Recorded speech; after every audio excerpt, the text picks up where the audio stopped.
Now we're live. We Now we're live. live. God, you jumped the gun, man. You ruined it. You ruined the whole Sorry, thing, bro. man. Sorry, man. I It's gotta just us shit. waiting for backlog banter. Well, it's you be I think you're a patient. liar. I think you lied. I think you Be lied. patient. I guess your internet's just worse because like when I hit go live on OBS, pops up like instantly. But I guess I just have internet We're now. So live. I'm watching it. oh there. Oh no, it popped up now for me. Why you just taking the moment to like just make fun of me? I didn't do anything wrong. Well, you just have it's just bad offset internet, you know. I mean, I don't have great internet. This is not news to me. And then I'm gonna share the link on my Discord. Discord, Twitter, B Yep. Sky. Oh yeah. Oh, I forgot about those. So, Bo, talk to me about your relationship with Blue Sky. Because whenever I send you a link on Blue Sky, you're like, "This guy sent me a link on Blue Sky," and you like laugh at me. I feel like that's usually Dan doing that, but also I do feel the same way. I just why would I be on Blue Sky? You know, it's the most just like neutral ground. You know, there's no spice on Blue Sky. Well, yeah. I mean, Which is good for some people, and yeah. certainly with how Twitter has been recently, I mean, I get it. But I don't know. To be fair, I have not posted there in, like, a full year and a half or so, so maybe it's better now, maybe it's popping. No. Again, No. the problem. No, it's not. The problem is, it you since you don't have. I think I've told you this before. Since you don't have any algorithm, you don't necessarily see the stuff from the people you want to see it from. So like, if I'm curious, oh, what's Abram posting on Blue Sky? I have to go find his account and then I look at the stuff. Yeah. And like, what that means is that nobody's Blue Sky account or post has more than like 7 likes. Yeah, I'm looking right now, like, even discussing film, talking about Zootopia tracking to become the biggest animated movie ever, like, that has, like, 70 likes. That's Yeah, that's so little. well, go find the same post on Twitter. Yeah, I'm curious, let me see. That's that's a good test. On Twitter, that same post has 7,000 likes. Oh my So god. literally Literally 100 however times. how yeah, 100 times Okay. more. All right, I posted on Twitter and Blue Sky and on Discord. All right, it's time to talk about video game studios. Rank 'em. Oh my god, so many. Well, actually, Bo, why don't we just start where you said you kind of wanted to start? You joined this call and you were like, "Oh, I've got an idea for a 2025 or for an S tier one. What are you thinking about an S tier?" And also, we can come up with categories. Like if you were like, want to create something below or something above, like we can mess around. What are you Yeah. thinking? Well, it's interesting because we have publishers and also, like, more individual developers. Yeah, But honestly, I mean, I'm sure you'll come up with something and I'm like, "Okay, that's fair." But for me, at least for my taste, I think no publisher in 2025 is more deserving of S tier than Koei Tecmo. yeah. No, They I fired agree. on every possible cylinder ever possible. Every franchise they had coming out. They had bangers, revivals, Yeah. weird, unexpected games like Warriors Abyss. Dynasty Warriors Origins, I think, is the best Warriors game. Hyrule Warriors, also fantastic. I've not played Ninja Gaiden 4 or much of Ragebound, but I've heard Mm, both of those are incredible. yeah. Even Atelier fans, I They mean, had two games. yeah, I don't want to talk to you if you're an Atelier fan, but I mean, there was two of them. Bo, I tried Ryza this year. Now, it's funny and it's dangerous. Oh, actually, you would be the guy that kind of got to know this. Can I buy like the Ryza Switch 2 upgrade for like $1 or is it like you have to rebuy the whole I game? think I think you have to rebuy it because they like it's like a Persona 5 Royal situation, I believe, where like they just Oh, really? There's like new content or change yeah, there's like new story stuff in each game, which is weird because they release them all three at once. yeah. Yeah, Hmm. yeah, yeah, yeah. Because so I Um, played Ryza 1 on Switch because I'd never played an Atelier game. I'm like, I don't even really know what this is. It was like $15. And I thought that it was fine, but it looked really bad on Switch. Well, it looked really bad on oh, I'm Switch sure. 2, where I was Yeah. playing it because it was a Switch 1 version.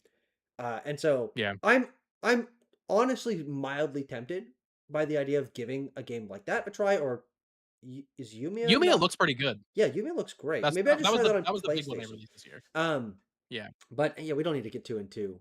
But I also got more interested in Koei Tecmo this year. I actually have here you can see this right. This is just the Oh my god. notes that I took on each studio, and here's Koei Tecmo. Here's all the games they released, Bo. How many games is this? Yeah. One, two, three, four, five, six, seven, eight, 9 games. And they Yeah, Ninja Gaiden 2 announced, Black it's like the perfect mix of everything. Great announcements, good 2 pretty nice shadow drops.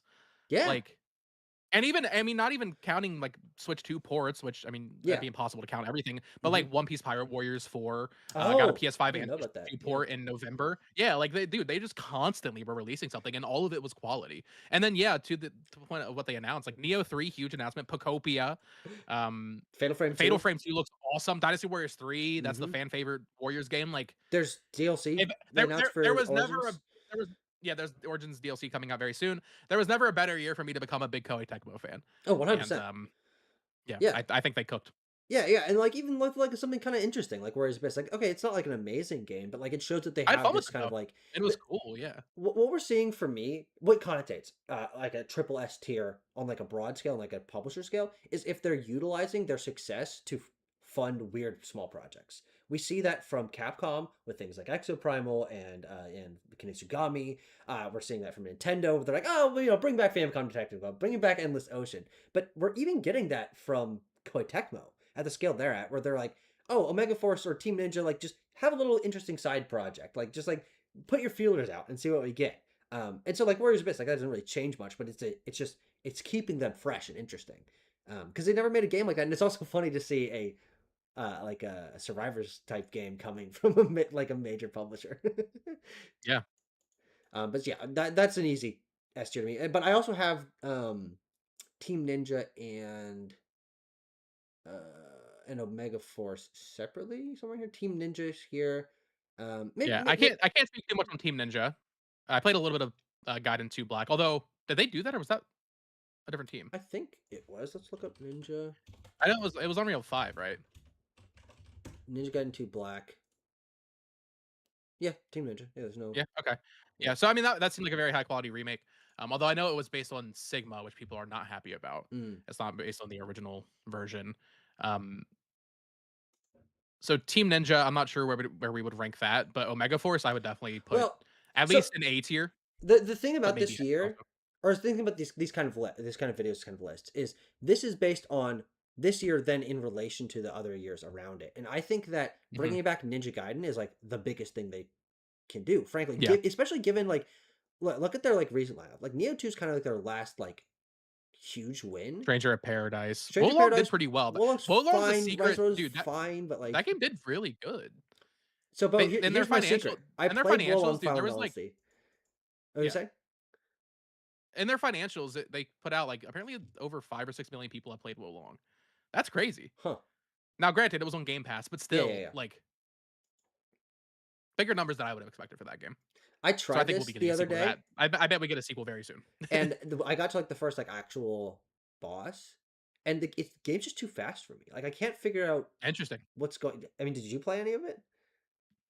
No, I have not. I just don't get it. Like it's just straight up too fast. But like yeah, like I think this last 2020s lineup has been like fine. I appreciate they're doing new IP and stuff, but like Yeah. Ninja Gaiden 4, I haven't played it. I've heard decent things about it, but like that bringing back Black, announcing Neo 3, and announcing Fatal Frame 2, like this Oh, is I one didn't of realize their they're also better doing Fatal Frame years.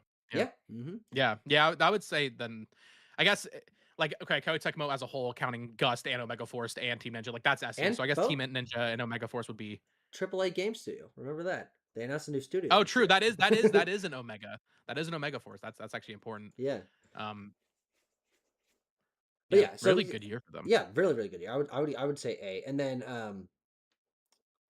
there's Probably just don't so have many Gus on fucking here, but images. No, I don't have Gus. I guess we can't speak much on them, but it is No, yeah. included with the Koei Tecmo thing. Am I stupid? Where's Omega Force? Did I not put it? Dude, Oh, it's right here. you left out my goat. Oh, No, they're okay. right here. Omega Force is. I mean, they're the real. Like, if anything, Yeah. it's Koei Tecmo. It's them as a whole, but it's Omega Force really like holding down the fort. Can you go to your list of games they did this year and Yeah, docs? that was Dynasty Warriors Correct me if I'm Origins, wrong. Warriors I know it's Abyss. another port, but I'm pretty is Omega Force also Wild Hearts S? Oh, Or was definitely. that Yeah. Team Hmm. Ninja? Yeah, yeah. Hmm. So, dude, they had so much coming out this year, and none of it was bad, right? Like, the Yeah. worst offense on here is Warriors Abyss at, like, Yeah. a 68 on Metacritic, but, like, Exactly. that's I still had fun with it. Um, Yeah. I also think that showing that they are willing to reach outside themselves for Ragebound is important. Like I've heard nothing but amazing things about that game, and so I'm mhm. really excited to play it. They didn't even publish this game though; it was .emu. But like Yeah, it's very weird. it's part of their year. But yeah, good place to start because I think interestingly for you and me, Koei Tecmo in some way kind of defined the year of just like Yeah, constant like definitely. you and I watched like almost every showcase together, and it's like always like another Dude, game. What are you they talking were about? always popping up, yeah. Yeah, Literally, like, every showcase, be it Sony or PlayStation or Sony or Nintendo, like, they yeah, were always there with something.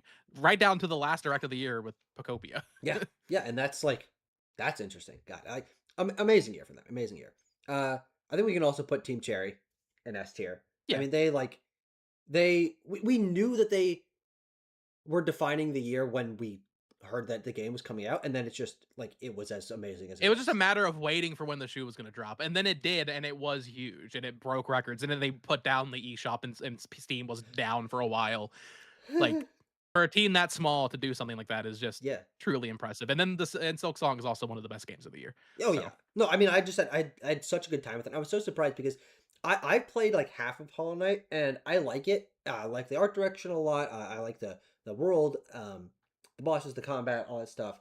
But it was just too hard for me when I played it, a number of years ago. mm. But I've gotten better at games, and I played Silk Song, and Silk Song's just so much faster, and Hornet's so much more nimble, and I think that's really what sells me. Like She's I so fun to control Oh yeah, like versus I the love that downward slash attack, the angle one where you mhm, bounce off of their heads yeah. and you can like then go in for like a dash strike or something like that. I like how the moves are all and this is what I think my favorite Metroidvanias do.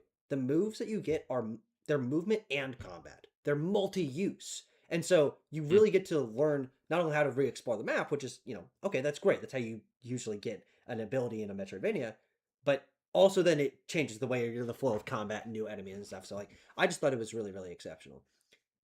And it took everything by storm for, like a month. So many people got Yeah. out of the way of this game. Like, yeah, no other game in 2025, except for maybe Clair Obscur, Oh, no, yeah, had a yeah. conversation that felt like when Elden Ring came out. Remember when Elden Ring came out, just everybody was Sure. playing it, everybody was talking about it. Yeah, that's a Silksong good had that point. for a good 2 weeks where just it felt like everybody was playing it, sharing how hard Savage Yeah. Beastfly was or The Last Oh, Judge, and totally. just, like, Oh, kind of sharing their dude. experience. Like, that was Yeah. so much fun, the community element of that game, You like remember the first few days when the area with, like, those red orbs you have to, like, strike off of? Like, the yeah, fruits? the And beginning everyone of was, the like, game. posting well, no, it's not well, it's an option area, like, a It's couple hours early, it's in. early. But, like, Yeah. everyone was posting about that, like, "Oh my god, this is the hardest game ever made," and, like, there was a sense of community around it. I would say that the other and maybe this is a good example of what an S tier studio does for a year, is puts out a game that takes over conversation. Because two other examples that I will pitch as S tier, and you can agree or disagree, is Embark with Arc Raiders. I think that's another like. I've got Steam charts pulled up Yeah. here. It's still the third most played game on Steam. Yeah. Bo, did you see this morning? 12 million copies of that game sold. Are you serious? Yeah. Bo, That's that's very, what? That's very four similar to, months? like, That's 3 months? Helldivers. Yeah. Like, are you kidding me? Helldivers, like, level of success. Yeah, I've not played Arc Raiders, but I think they're definitely up Look there how in the consistent this conversation. is, Bo. This is the most consistent multiplayer game of the year for Oh, sure, by easily, far. And easily. Yeah, yeah. we'll talk about Battlefield and Call of Duty. I mean, Arc Raiders is the one there that just has maintained that. I would say the only thing that might stop it from being S is all the controversy around them using Yeah. AI. Yeah, But I don't have as much of an issue with that in this specific circumstance. I don't know what your mhm, feelings are. What I know about the AI usage in this game is it's like taking the voices of the actors that they hired and mhm. creating more lines so that it's the more dynamic. Right, I but the people don't got think paid. yeah, I don't think that that's that bad.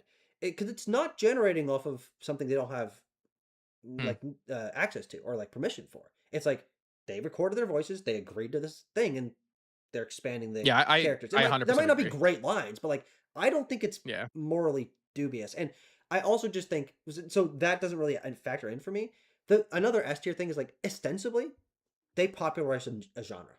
Like that's the if That's so interesting because this genre's been around for so long now. it has, but it's But been like this is the one that finally broke through and blew up. yeah, I mean, even Call of Duty couldn't do it. We had y- DMZ 3 years ago, and that just was not that was not big. And now and yeah, of course, Tarkov, which it launched on Steam this year, Bo. yeah. But Forty-seven thousand God, players. I would love to see what the actual peak of Tarkov was on whatever weird backdoor Yeah, launcher yeah. they had, you know? I'm sure Oh, it was who higher than knows? Yeah. that. Oh no. Yeah. Yeah. I'm sure it was, Yeah. but it's just yeah. It's interesting that This they came out in just what, November? Yeah. yeah. What bad timing for them, that's rough. Yeah, man. At least with like Marathon releasing in March, okay, that's maybe by then people will kind of be tired of our creators. But Yeah. Yeah, and it's funny, like, because Tarkov launched on Steam and console, I'm not sure, but launched in 1.0 this year, but didn't get any conversation. I like didn't even think to put them on this list. I mean, I think that would be like B. Like it's fine. It's a good launch. It's a big game. I'm glad yeah. it's in 1.0 finally, but like I don't know, like no one talked about it because everyone was busy and are still busy playing fucking Arc Raiders, which is a new IP from a up and coming team. Mm. They had the finals a couple years ago. They apparently they've got like 3 or 4 other like new IP in the works. It's like not a huge team. Like they're doing so much. So they kind of really defined the year for me, and that's again that's another sort of S tier. And then the other one I was gonna say is Peak is Aggro Crab. Mm. Uh, I mean, dude, that fucking game is all I hear people talk about. It like to be honest, it's really Arc Raiders Peak and Expedition 33. Like those are the 3 games that define the conversation of the year in my mind. Um, Mm. how much do you hear people talking about Peak? Because I know you're not in like a Not at PC all. group. Not at all. I don't see people talking about Peak at all. When it first came out and it first had that big pop in what, like, was that July maybe Yeah. or so over the summer? Like that, I heard about it then, but I don't hear people talk about it anymore. I don't know if I would put it S tier just because it clearly hasn't had the same lasting impact as Arc Raiders. Hmm. Um, Yeah. but even though this was not the first of these types of games, it did kind of define the genre of friend slop. Oh, That well, is yeah. important. I think another reason why I would praise this so much is obviously surprise hit. They've done a really good job at supporting it with new updates and stuff and listening to player feedback. But also the friend swap genre had been like it was like Lethal Company and Repo earlier in the year, which we'll get Mhm. to. But this is not a horror game, and so like Right. that to me, expanding that and like utilizing. I also think it's not horror, but it uses prox chat in like a super interesting way where it's like you're climbing and you're falling and the distance away from people is like you're like Mhm. yelling up to your friend like hey help me up like I really think that utilization is really special but so I mean I don't know I couldn't praise Peak enough like it's the game that I've played the most with friends this year uh and it really d- I mean redefined landfall and aggro cab in like a crazy Mhm. way. Yeah, very interesting to see Aggro Crab like just randomly Yeah. after Well, doing another Crab's Treasure, which they was hyped up for so many years, and then yeah. out of nowhere, this Game Jam game comes out, and then yeah, Yeah, because it's definitely inspiring. they were like burned out Mhm. after another crab treasure like didn't like blow up for them, and they're like, ah, let's just kind of dick Mhm. around. And now, I Yeah, mean, they're set. Like that team is set for life easily. interesting thought with Embark and Aggro Crab, but even our favorite game of the year, Midnight Murder Club. This was kind of the year of Prox Chat, dude. Sure, I Prox agree with Chat like that. Yeah. really blew up this year, which is so funny because I remember back in like, dude, in COD 4, there was a perk that would let you hear enemy voice chat. And then that just like got removed. And like Oh, these things have been around for so long, but for some yeah. reason this year was the year that Prox Chat just like really blew up in a meaningful way, which is cool to see. Well, I mean, even with ooh, can I add another Yeah, you file can in add here? files. Oh God. I don't know about this one, Chief. I feel like we got to uh, talk about them. You know? uh, I think they could. I believe there's a chance Marathon comes out and it's actually like really big and then like they completely turn it around. But the conversation around Bungie this year, I feel like it was nothing but negative. Not even Yeah. just with Marathon, but even like from Destiny fans that I know, people were not happy with Destiny Mm-hmm. this year either. Mm-hmm. So yeah, I would say D tier is good for that. Yeah, I think this is Bungie's like this is like their trough. I really do hope. I think actually, did you watch the marathon like video doc that they put out like a couple weeks ago? No, It looks no. really good. It's very cool. Like they did. Well, in the beta there wasn't Prox chat. Okay, now they have Prox chat. They Oh, there have is proxy. Okay, yeah. yeah, that's good. You can do solo queue now. Like they definitely figured out some major things, which is good before launch, right? But Hmm. delaying the game, massive controversy with the plagiarism, and just like Destiny 2, like they put out these expansions, no one really cared about them. I think Destiny 2 hit its lowest player count ever this year. Like I think Bungie is they're in a bad they're in a bad place right now. Yeah, but I feel like I don't know. I do feel like there's a chance they like really turn it Yeah, around with no, Marathon. I do think so. And I'm hopeful for it. Uh, funny enough, also they spun off a studio this year. Team LFG was Oh, finally true. announced Yeah. this year. Gummy bears. Um, so yeah, we'll see what that. But I just wanted to bring them up in conversation with Mhm. Embark. Sure. Um, PlayStation as a whole. What are your thoughts, Bo? Because I actually, What it's did they funny. do this year? Before this, I pitched you on a PlayStation conversation. You're like, nothing happened this year, and I Well, okay, actually, so I have not played Ghost of Yotei. I played a little bit of Lost Soul Aside. That wasn't great. Midnight Murder Club we played, and that was I actually really like Midnight Murder Club, but obviously it didn't do well. yeah, Um, what else did they do this year? They announced, or we finally got to see Wolverine, and Tokon is a hmm cool announcement, seeing them partner Saros, with Arc System Works. yeah, But Saros reveal. But and here's the Saros, thing, yeah, it was a lot of behind the scenes news. I think the game output is like B tier. It's solid. It's kind of just yeah, it's just middle of pushing the them road. out. I do actually think you really will like Ghost of Yotei and Death Stranding 2 when you Oh, eventually I'm get to sure I both of will. I mean, them. Ghost of Tsushima is my favorite PS4 game. Yeah, and Just haven't I gotten to think it. I think Yotei's better, but Mhm. those are like we've been having this conversation for 5 years, Bo. Of man, the big games they're putting out are the exact same fucking games. Yes, Uh, yeah. it's still kind of true this year. You also got to remember they did fucking Lost Soul Aside. Uh, I you mean, know that's probably. I'm sure they wish you could forget that. You yeah, know. they canceled Ben's game. They canceled Blue Point's game. Oh, nah, lower to C, dude. I forgot about all the cancellations. Yeah, Yeah, but yeah, like, and like, obviously, it's rough this year. We're hearing all this news come out, but it is for the best. Like, I think they are trying to really turn things yeah, around. We saw yeah. them do State of Play Japan this year, and even all the Mm, regular State of Plays clearly had much more Japanese influence. Like, sure. I think they realized they fucked up Yeah. with Concord, and obviously, didn't they like demote Herman Hulst? Like, they've Oh been yeah, that really happened this year. restructuring things. Hmm.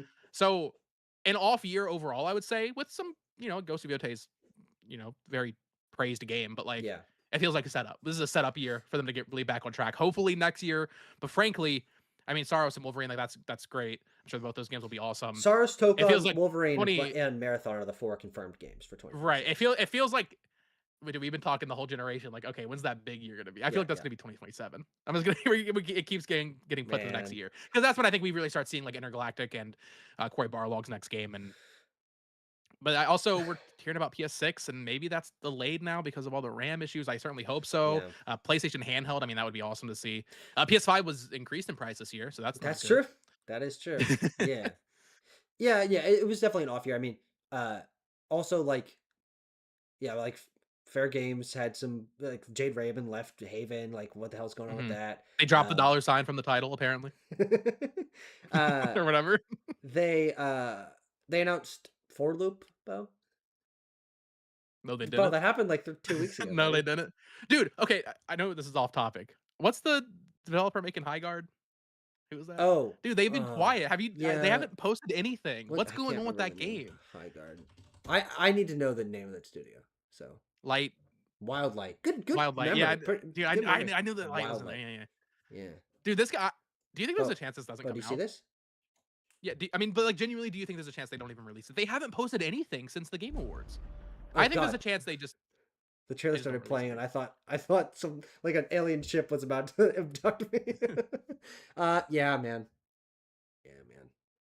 They're the one to It talk doesn't even about look at the that end of bad. It next year. just like No, it looks fine. Yeah, yeah, I'll it try. looks It's free to fine. play. Yeah, we'll play High Guard. I Yeah, of mean, course. you and Oh, I like absolutely. Concord. Yeah. Oh, and Abram's You know, actually interested in High Guard, so we'll get a three stack going. sure. That would be the game. He's like, yeah, let's try out High Guard. Yeah. Yeah. No, yeah, weird year for PlayStation. Bo. Also, Horizon Steel Frontiers and Light of Not Motorum. on console. And the Ratchet and Clank mobile game. Yeah, and MLB Mobile. Like there's a lot of and also like actually let's spin this off into talking about another one that I think I would posit for S tier is Bandai Namco. Bandai Namco, Bo, published 3 Sony games this year. In Oh, true.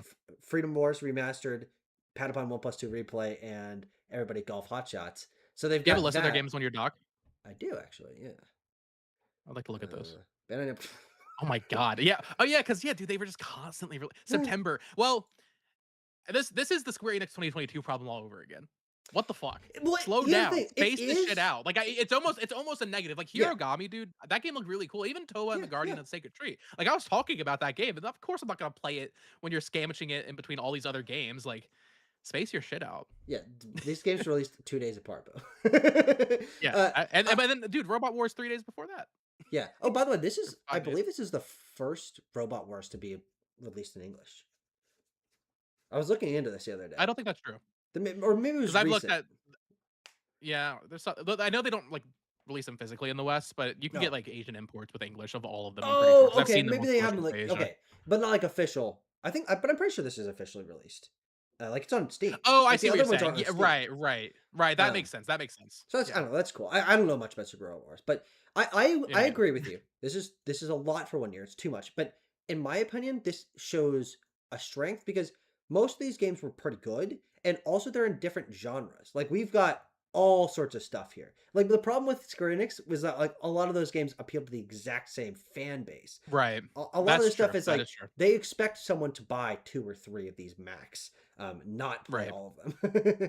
Like, the same person buying Toa might be buying Digimon, but they're not gonna buy Pac-Man or Little Nightmares, Or Battle Train, realistically. Yeah. because no one bought Battle 2 Train. Tales remasters of varying quality, people Oh, seems like they're sure. fine. Yeah. Bleach Rebirth of Souls, the anime fighting game community does not like that game, I will say Oh, that. I don't know. Um, They big released big 2 Katamari disappointment there. games this year. They did release 2 category games. But certainly the biggest one is Elden Ring Night Rain, Yeah. which I think from what I played of it, which I did not play as much of as I would have liked, I think that game was under-reviewed. Like, the scores Mm, are lower for that game than mm, they should be. sure. That game's awesome, and I've only seen nothing but praise from Yeah. people that really do play From Software games. Mhm. I feel like the And reviews were a little light on that. yeah, it's one of those things where I think it needed to happen to break people's like preconceived notions. Is people are so worried about this, and Mhm. Duskblood is like, oh, they can't make a multiple. It's like, oh, what is this? It's like Fortnite, like round structure. And then But they like, did, and it was awesome. yeah, it's like they make good games, and so like I think people's preconceived notions held them back from like actually getting into the game. Because I mean, frankly, even you and I, big From Software fans, all their almost all their games are like the same structurally, and so Mhm. it was them like challenging themselves, and as we see, they're still challenging themselves. I mean, we can talk about. So, what do you think for Bandai Namco? I mean, I posit S just for like sheer volume, and like I was engaged with them. Like, Bo, they were also a lot like Koei Tecmo. They were fucking everywhere, like 2 or 3 Yeah. games in every showcase, and we were almost like, what? How are they doing this? Um, I had a lot of fun with Bandai Namco this year. This is easily the most I've ever engaged with them. But would you Yeah, I say think A? S tier, maybe high A, just because some of the quality didn't quite hit for Sure, those games that they sure, did end up releasing. I yeah. do want to give them a bonus point though, and maybe this is what pushes them over to S. Hmm. Shout out to them for delaying that god awful port of Elden Ring on Switch 2. Oh, well, yeah, 100%. Yeah, yeah, yeah. Yeah, Um, that dude, if they had released that, that would have been rough. So I'm glad they actually listened to feedback on that. yeah, and did I note their announcements? No, I didn't. But what else did they announce this year is coming out next year? Another Tales remaster, right? Is Yeah, there? there's Yeah, one of those yeah. early in Oh the year. well, it's Berseria, which people are really Wait, upset hold on. about You know because what, it's Bo? already on PS4. You know what? I'm Hold not on. sure what else is announced for Hold on. them You right know what, now. Bo? Hold on. There's a My Hero game coming out Oh, in All's Justice. Yeah. February. Where is it? Yeah, All's Bandai Namco Justice. That would developed be Focus cool. Games. Okay, here's what they've got coming out Code next year. Vein, Code Code Vein Vein, 2, pretty big. All's Justice, Tales of Berseria, Blood of Dawn Blood Walker, Ace Dawnwalker. Combat 8, Yeah. and Elden Ring, and Fate Extra. Yeah, it's that it's This Fate Extra. I mean this is that already for the year, like that's pretty good. If they it's a like solid have a bunch year. of announcements and Nintendo Yeah. Directs, which I'm sure they will. Um, Oh, yeah. also, Also, Kirby Air Riders. yeah. Yeah, I mean that's well, maybe that's not great for us, but But, like, yeah, like, from here Digimon Story had a big oh, yeah, moment this year where that was people were like big. yeah, that was a big release for Yeah, them. let's see, Shadow Labyrinth, what you were know. their biggest stuff?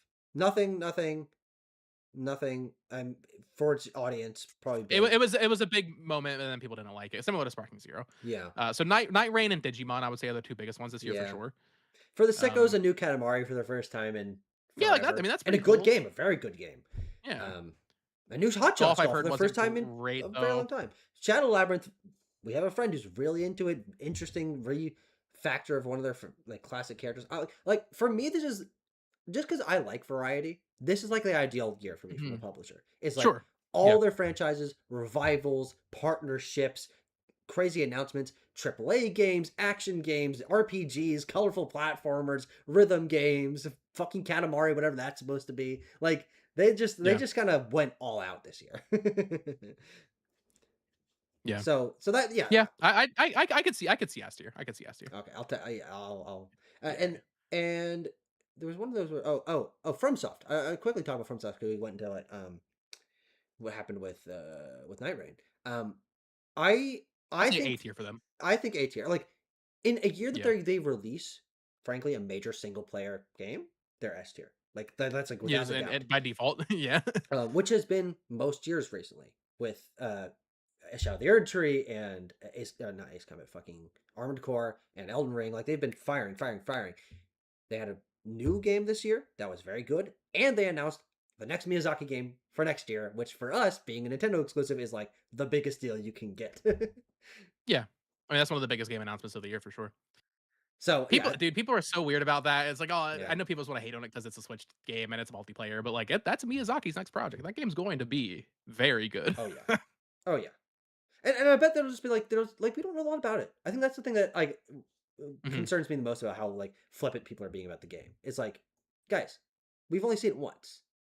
Like, chill. Like, let's learn about the game first.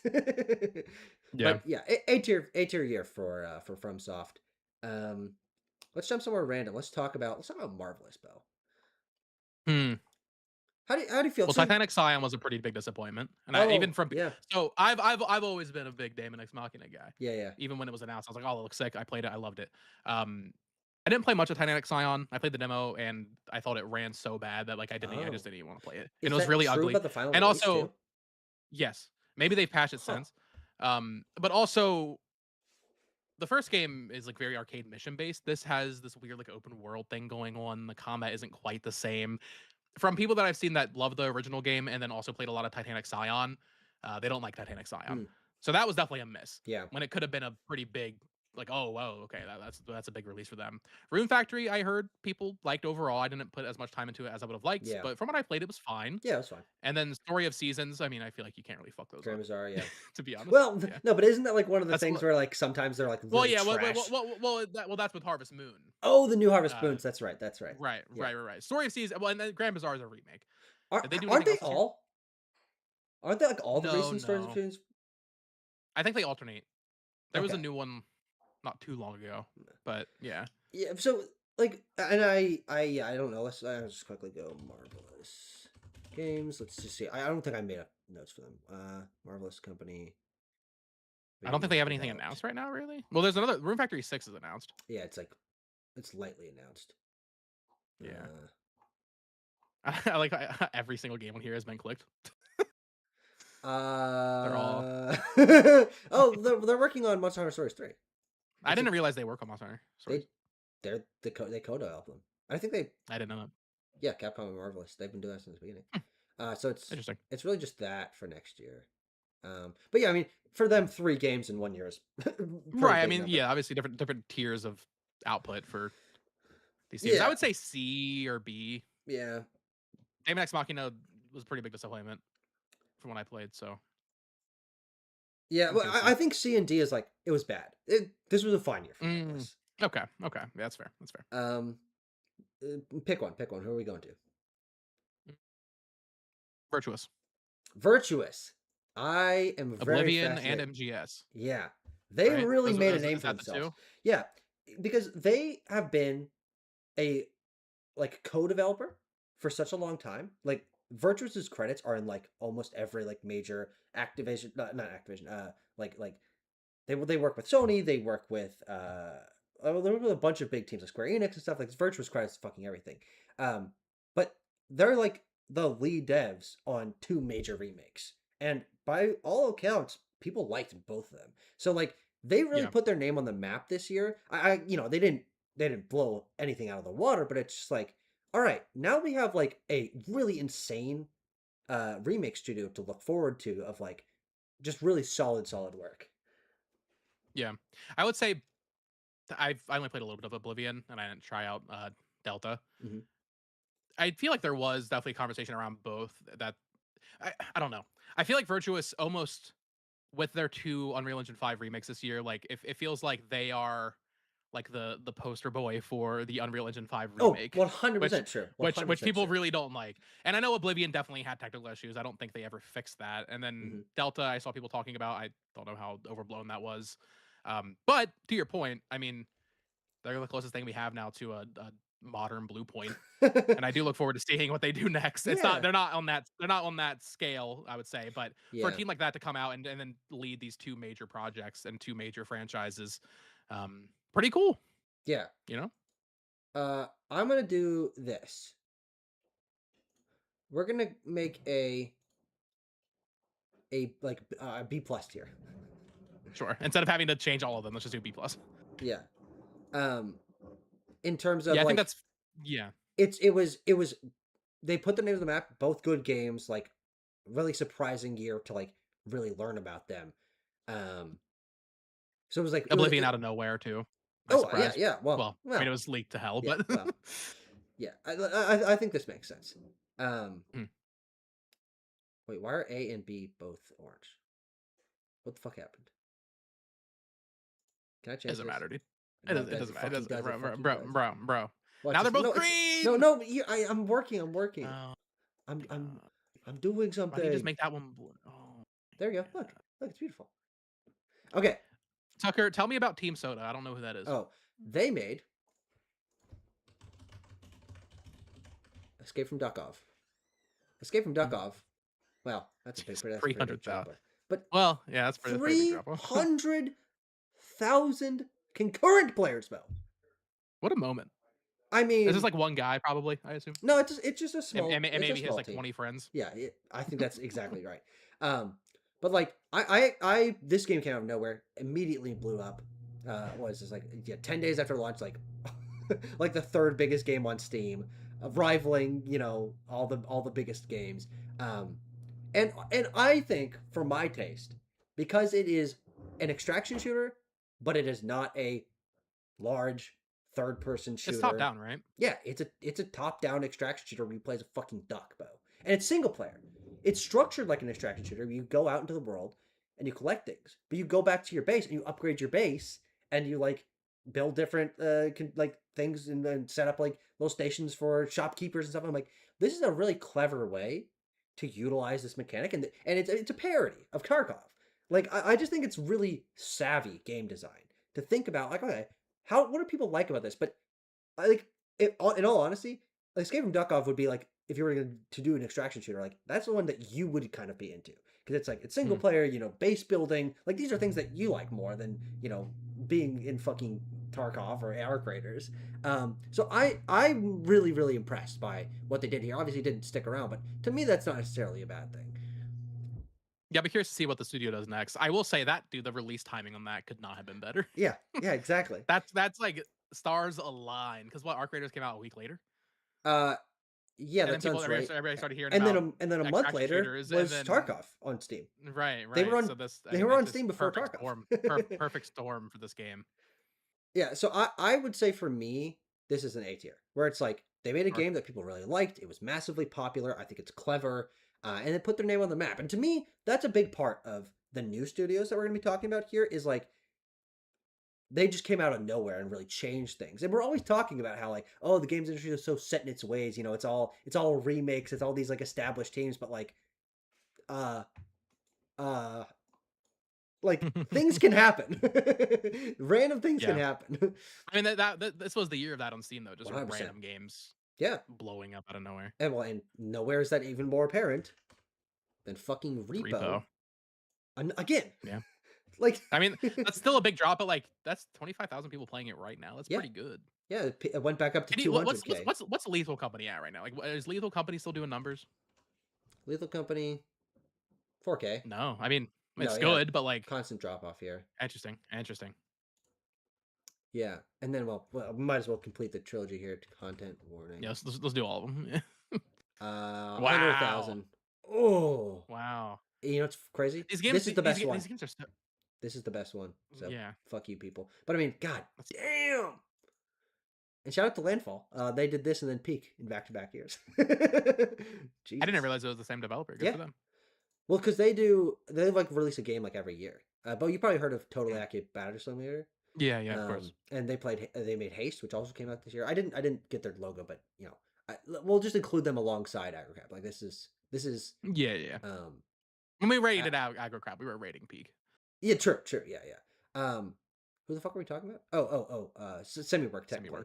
Semi-work. Yeah, Semi-work I got to put in the same thing with Team Soto. It's like Yeah. Holy They're shit, pretty really took like things over. comparable, like what happened. Yeah. Yeah, yeah, Maybe really, I really would. I cool. mean, I don't know if we're doing ordering within the tiers, but it would be above Team Soda though, because they've definitely maintained their player base more. Sure. Oh, definitely. Yeah, yeah. Yeah. Talk to me about Square Enix, Bo. And they're 2025. Well, so this is interesting. I mean, we've talked about them. I feel like you are much more down on them than I am because they only re-release games. However, Yeah, I nothing don't was think that's a original bad here, thing. technically. I don't think that's a bad thing, and I honestly I think it's a good thing, especially for the future when we're preparing for the next big games. Like they had all the restructuring happen. They understood what they needed to do to kind of fill the gap with this year and probably most of next year, I bet, Mhm. with more remakes. And the remakes they released were all extremely good. Like, Yeah, oh yeah, would I definitely. have would I have liked a big new game here? Obviously, yeah, for sure. But I think this was a very smart year for Square Enix. It's Um, definitely a refocusing year. And I mean, right. I guess I kind of felt that was true last year as well. Or like the second half of last year. After like let's be honest, Rebirth is like the last big game they actually released. But they're like refactoring things like okay, we're not going to release as many titles, we're not doing multi-platform. They're definitely changing strategy, and I think you can feel that in how low the output was this year and how comparatively safe the output was. And I think that's for me, that's the thing that holds them back from like a great year. I would say this is a B plus year for Square Enix, where it was like Mm, it was good. yeah, It was I think I might agree. I mean, Tactics second favorite game of the year. sure. Really default very good. What else? Octopath Zero I've not played, but I've heard is actually the best Oh yeah, Octopath game, which yeah. is crazy because Octopath 2 was so well loved, and Dragon Quest 2 HD specifically Hmm. is I guess probably my second favorite Dragon Quest game next to 11. But of those three, it's the best one for sure. Yeah. Sucker Frontier 2 remastered I didn't check out, but go back to the tier maker. It's interesting comparing Square Enix to PlayStation because I think both of them are, they're having these like refocusing years, Sure. Yeah. and I Definitely. think Square Enix just did it so much better than PlayStation, where Yeah. we're still like seeing the seeping effect of all these live service games for PlayStation, whereas with Square Enix, it's like Mm. no, it's just the very hardcore Japanese Yeah. RPGs that you want to see while we prep our next big wave of titles. Which once again, I really don't even know if we're going to see that next year. Um, Hmm. we're I not getting Seven Remake Part 3 I next think year. I don't think we're getting I Kingdom Hearts think 4 Dragon Quest. Maybe Dragon Quest, I but think I don't Dragon Quest know. is hitting later this year. It's the Maybe. anniversary. I really think that they. I don't know, man. I hope so. I don't Uh, know. I just Here's what I'll say. I agree with you in the comparison to PlayStation because what we're saying is Square Enix pivoting way faster than PlayStation. PlayStation is a fucking massive, slowly turning ship where their games take fucking 7 years to make. Square Enix, though they do have those games, has the flexibility to like cut things off Mhm. at the root and like not still have like weird things like rolling. It's still rolling where you like, ooh, this feels Right. like out of date for PlayStation. This is a for my engagement a down year for Square Enix. Now, of course, I haven't played those games. I'm sure I would like them. But I also think that originality is important, and Octopath Zero is the closest to an original game they released this year, And it's and it's still a still lot of refactored repurposed. Yeah. content. And so like there was no balance this year. It was one thing. If you're into remakes of Right. RPGs, you get that, and that's kind of like for Square Enix in the last couple of years, they've really tried to do a bunch of different stuff. Right. And a Which lot I'm of it sure hasn't you worked, but appreciate to your taste, but yeah, I think they have missed so much in the past, sure. since the 2020s Yeah, and yeah, even, Foam late Stars. 20 teens with all their Western Yeah, stuff. Like, I think it is so important that we can visibly see that they understand what they need to do, you they know? went from like what Foam Stars, Balan Wonderworld, and fucking Forspoken, Right. like three of the most clowned on games of the last few years, and they're like, Yeah. get that out of there. Like we're not doing this anymore. We're doing the thing that you want, and like that's kind of a not a great thing for me. I would rather a little bit of extra stuff, but like also again we have to talk about announcements. Announcing Dragon Quest 11 Reimagined, much more ambitious than Yeah. there a Any lot of of these. these, A new game in Adventures of Elliot. Really excited for which is that one. awesome. Yeah, Yeah. that's very forward looking. And then, like, I guess the one seeping thing that feels left over from the bygone era is Killer Ant. Like, no one Yeah, gives a fuck. yeah. Bo, God is my witness. I will do a killer in Dev Dive. God is my I witness. I I hope you do. I hope you do. But yeah, that Um, is interesting. Yeah, so but B plus. yeah, B plus. But going into 2026, I'm very curious to see what their output looks like because we have reimagined. We're obviously getting remake, and I think we will get rebirth on multi-platform Oh this yeah. year. We're getting a Dragon Quest expansion. For I what? don't really know what For else I expect. Dragon For Quest for expansion? 10 for Dragon yeah, Dragon Oh, Quest 10 I is didn't getting know its about first that. major expansion in a while. Of Huh. course, that's Japan only, so we Yeah, don't yeah. get to see much of that. But like other than Elliot, dude, I'm not. I don't. I bet there's no other new games this year for them. I bet we get Hmm. like Final Fantasy 13 trilogy later Hmm. this year, maybe even Final Fantasy 15 on Switch 2 and PS5. Like Yeah. I think it's going to be a very similar year for them in 2026. Interesting. But as someone who did not grow up with Square Enix really, as much as I wish I Yeah, yeah, had, getting stuff like Tactics and Dragon Quest and yeah, all yeah, these remakes, like I'm feasting yeah. right now. No, Like for me, like for my personal taste, 2025, I would put them in S tier. But sure. like realistically, understanding like okay, this is all old stuff, and also it is just them kind of refocusing. Like yeah, I think B plus is fair. Yeah. Yeah. Well, so from what we know, Killer In, Elliot, Dragon Quest, Final Fantasy on Switch, 2. How do you think that compares? Do you think this is a better lineup or that this is a better lineup? This 2025 for sure. Okay. Because Killer N I think is a that's not that doesn't matter. And Yeah. then Seven Reimagined and like Seven Reimagined and Elliot are bigger than anything that they released in Hmm. 2025. But it's also just two games. Yeah, yeah, and So we'll I mean see. we'll We'll see see. what they announce because Yeah, also right. most of this was Like announced I this mean year. seven remake part 3 will be announced this year. I believe Probably. that. So Yeah. that'll be a big Yeah, moment. yeah, yeah. And probably another 14 expansion. I think we're getting Hmm, to be due for that. sure. Oh, Um and you know what, Bo? and also 14 14 on on Switch Switch. too, which is Yep. dude, oh my god, dude, I'm gonna So yeah, so I lose I everything. actually think that 2076 by the end, once we know everything, will probably be better. It'll be better. Yeah, Yeah, but still similar. Still similar. yeah. Um, what about, let's talk What's Nintendo. that S? Well, Oh, Slow Clap. Yeah, let's talk about Slow Clap. They put out yeah. Rematch this year, and that had a No, really big and that launch. game fell off, right? Go to Yeah, where's the Steam DB? Yeah, I Rematch. haven't heard anybody talk about that. What? Oh, charge. Oh, that's pretty bad. Yeah, that's a downward slope. That's A pretty soccer rough. ball would And it's roll. and like I mean no offense like peak or something, but like it's not one of these low effort. Like Rematch was a high effort game from them. Yeah, Like a bigger prod. Like that was their big project. So that's rough. yeah. I hope that An they are interesting able pivot to. for them. Yeah, no, totally, and I think it shows that they. I mean, I don't know if this was big enough to like for them to consider it a success. Like if it sold enough, it was also on Game Pass. Like there's definitely a little bit of question marks here. But the game was popular. It Yeah. follows a lot of the trends of a lot of things, which is like popular when it comes out and very quickly drops off. Um, So B, I yeah, would say. I think B is, but yeah, it's like it's good for them to diversify. But they didn't make a splash this year. I think in the way they were really hoping for. Sure. Let's talk about Nintendo though, like you said. So should we do the EPD groups first and then kind of just Yeah. overall Nintendo? Hmm. Okay, EPD 4, is that just Welcome Tour? It is, but I think we should also probably just also talk about Dragon Drive here because Dragon Drive's like Oh, EBD sure. Oh, blank. that's a kind of EP. Well, it's like EPD 4 and 5, right? Kind of. Or It's it's like like a new weird just amalgam. a weird Yeah, mix. Well, in that case, D tier easily. I mean, Dragon Drive, I do believe is the yeah, one of the worst games Nintendo has released. And I Welcome agree. Tour, I'm actually a defender of Welcome Tour. I Yeah, like so am I. Welcome Tour. Should it have been free? Absolutely. But like, I had fun with Welcome Tour. I put like 20 hours into it for some reason, you know. Yeah.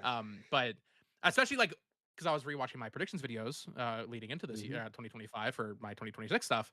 Like, I had high hopes for them and Yeah. that they were going to have a Nintendo Land tier Hmm. game or a Wii Sports tier game or something like that for the Switch 2, like they always do, and they didn't. So that's weird. And that's definitely not what I was hoping for from them. So I would say they were not only like was the output actually bad, it was just like actually disappointing for what I expected from them from what we've had in the past. Yeah. So here's their output. I mean, basically, That's period. fucking dire most recent 4 games. Holy shit. It's it's really bad, and I think that this is their most recent project of any Yeah. repute. And most people don't even like Switch Sports. I mean, I No, love it, but they don't, but it did sell very well. So, of I course. mean, God, it sold so much But more than even all below these that, I mean, combined. Big Brain's cool, but that's mostly Indie Zero, right? And then Game Builder Yeah, Garage, no one cares about. Mario Kart Live, that's that's Valon, valid. Jump Yeah, Rope. So really, Ring Fit would have been like the last one that people like really, and even then, it's a fitness game. But I yeah. guess I So mean that's what they they do. started off Switch strong. I mean, well, a lot of people Well, don't like Wonder Switch, but I don't know about that, Labo's but really weird and creative. Of obviously very high effort project with like how much yeah, was like that's released. what I want from EPD4. Yeah, Just like this like weird. 2018, 2019 peak because I you can also include Dr. Kawashima's brain training there. 2018, Yeah, sure. 2019 peak APD for Switch era. Like I don't know. Like you look back at like Nintendo Land and Wii Sports Resort and stuff like that. Okay, like it's more interesting. But like Nintendo Land's still their best game though. I I'd say was pretty clearly. thinking that another in the lineage of frankly, wanted to switch Ring Fit Adventure to switch sports was going to be happening this year because Yeah. it's been 3 years now, 4. It's like, Have you seen my predictions for every game releasing this year? I posted it this morning. Did you yeah, watch them? I watched some of it. Yeah. Yeah, Um, Switch Sports, Switch 2 edition, dude. Lock it in. And when that ugh, like that is so disappointing. But like it's definitely gonna happen. yeah. But if they put out the fucking playtest game, Sure. Yeah, that that could be would be big. the next like major thing from them. But like the fact that they've like I like teams to have little holdover projects, but they also you got to have the big project as well. And I think especially at a launch, the last time Yeah. like Specifically for this team. Like this is the team that is there at launch with a yeah, big creative yeah, game. like And that every has been time. true since the Wii. Yeah. Yeah. So for that not to happen this time, That was weird. And I actually think that that's one of the biggest things this year from Nintendo that I would criticize is that there wasn't a major casual game. I mean, obviously Mario Kart and Pokemon well, are that, but for like this kind of like creative casual game, this is what they had. And both of these were like people consider them the worst games that Nintendo's put out. yeah. So yeah, like I think I think yeah. D tier is definitely. And they can bounce Even though back. I do like Welcome Tour. Yeah, and I'm sure they will. And I mean Switch Sports Switch 2 edition, which is gonna happen. Like that'll be cool. I'll play it. And then probably another fitness game, I imagine, Yeah. not too far off. Yeah, we'll see. Maybe Yeah. even next year as well. Hmm. I mean, I could see them having 2 games next year. Well, yeah, Well, one of them given being a that Switch these 2 were the edition, last but games that they've worked on, where this yeah. was Nintendo Cube, this was also And actually then ND Zero, and these you're were right. like fucking student projects, Yeah, I mean, a lot of basically. these games are ND0 too. Like, Yeah, yeah. Um, but yeah, that was bad. But these are way better. uh, let's yes, but talk. not without issues. Sure, yeah, no, that's a good point. Well, I don't know. I think it's unfair to say that Donkey Kong Bonanza is issues. I know you're like mixed Right? on No, it, well, but no, and I mean that's I'm not. Yeah, I'm not here to argue that I don't like Bonanza. I would say out of the Nintendo's EPD groups, they definitely did the best this year, oh, totally. even with me not liking the game. Like it's not even close. Yeah, yeah, yeah. They delivered on the big open world 3D Donkey Kong game that people have been dreaming of forever. I don't think I'd put an S tier. I mean, I think that's crazy, but I think A tier. because you and I are the ones on this panel right now, we will put it in an S tier because neither of us are head over heels for Bonanza. But I also do have to give them credit for not doing the obvious. And like that to me is like the one thing that like ooh pushes them a little bit into S tier is I was at the beginning of this year like, oh my god, next 3D Mario. Odyssey is like one of my favorite games of all time. I think it's one of the best games Nintendo's ever made. Oh my god, that team is going to give us a game this year. And they did, but they didn't give us an open world 3D Mario. Like that's really what I thought was going to happen. I do think I would like that game better when it eventually comes, Right. but See, you're valuing the surprise element, which I definitely see. I mean, especially with like Kirby Air Riders, like that being announced, like that's so surprising. But I don't know, like sitting here right now, having played Bonanza, I cannot in good conscience say like, oh, I wish they had made. I would not have preferred 3D Mario. Of course, I would have sure. preferred 3D Mario. And I think I honestly, even though people love Bonanza, I think most people will agree. No, I I mean, yeah, the biggest talking point since the Switch 2 came out is where is 3D Mario? 100%. I Yeah. honestly like I they kind of fucked up a little bit. Well, Like Bonanza's very cool, and I'm glad it exists. But honestly, it's not quite at that level. I think it's similar to 3D World on Wii U, where it's mm, not the game we needed right now. oh yeah, well yeah, that's very interesting. It's really it's given how long it's been since the Mhm. last 30 Mario, and people are like, Right. oh, this is quote unquote it. Um, but I also do think that it's for me important to see Nintendo giving massive swings to Sure. franchises that aren't fucking Mario or Zelda, and Sure. bringing back Donkey Kong in like the premier slot for a new system. That's Hmm. really, really, really big. And what? Also, Bo, we got to give credit for them reviving Donkey Kong. It has been 11 Right. years since a new Donkey Kong game came out. uh, Yeah. and and Bonanza is. I mean, well, actually, I'm curious for you. How does it stack up for you against other like Donkey Kong games? I'd probably. Well, I don't know. See, sometimes I get too much in my own head about like, do I really hate it that much? Like, do I really fucking hate it Bonanza, that much? yeah, I would probably put it below both of the retro games, though. sure, I would say. Um, but it's not like you know far below them. They're all like 7 out of 10. sure, yeah, Maybe one of those country games is an 8 out of 10. Generally speaking, I don't love Donkey Kong as much as most people. It seems. yeah. I'm in the same boat. We're like they're good games. Do I think about them Yeah. at all? No fucking way. And I would rather most other 2D platformers. But Bonanza is a very unique game. And that really does count a lot for me. So yeah, I think A is good because you and I are on this, and we're not Yeah. head over I'm heels for sure A here. Abram would put it in S tier, of Oh course. yeah, yes. Um, Now EPD 9, I don't I kind of feel weird about them in that Mario Kart World, I don't think has as many issues as people say. Yeah. Although I also don't like the intermissions. I know you don't really. I mean, you don't even really care about Mario Kart that much to begin with, Hmm. but also you don't mind the intermissions, and you were like pretty into that. Not even counting all that stuff, I feel like they've dropped the ball in communication Hmm. and like just telling people what's going on with this. I mean, it's been Sure. 6 months and they have not said anything. We've had a couple of updates that Yeah. Good bring quality of updates. life improvements to Yeah. the game that probably should have been there to begin with, like Hmm. tracking P switches and stuff. But I mean, at this point in Mario Kart 8's life on the Wii U, we knew about the DLC. Sure. We had a Yeah. roadmap for that Hmm. game, and I feel like being their premier, like say Bonanza the premier title. I mean, it's Mario Kart It is World, Mario and Kart. Yeah. Yeah. Yeah. we don't know what the future of that game is. Like that's kind of rough. I feel like I'm sure Yeah. we'll find out very soon. Yeah. But Like it's within like 4 weeks. within yeah, exactly. So like it won't be an issue then, but in the moment, like their lack of communication on Mario Kart World, I feel like is pretty bad. But I would say it might also be A tier, B plus, Yeah. I'm gonna go A because below APD 8 though for sure. yeah. Uh, I'm gonna go A because this is another one where they didn't just do the easy thing.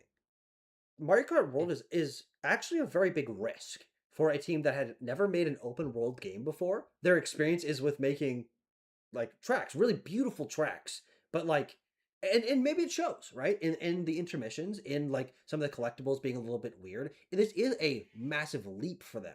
And that kind of risk of like we're reinventing Mario Kart from the ground up. We're changing the way that movement works. We're changing the way that even like the cast works with all with all the funny side characters being playable.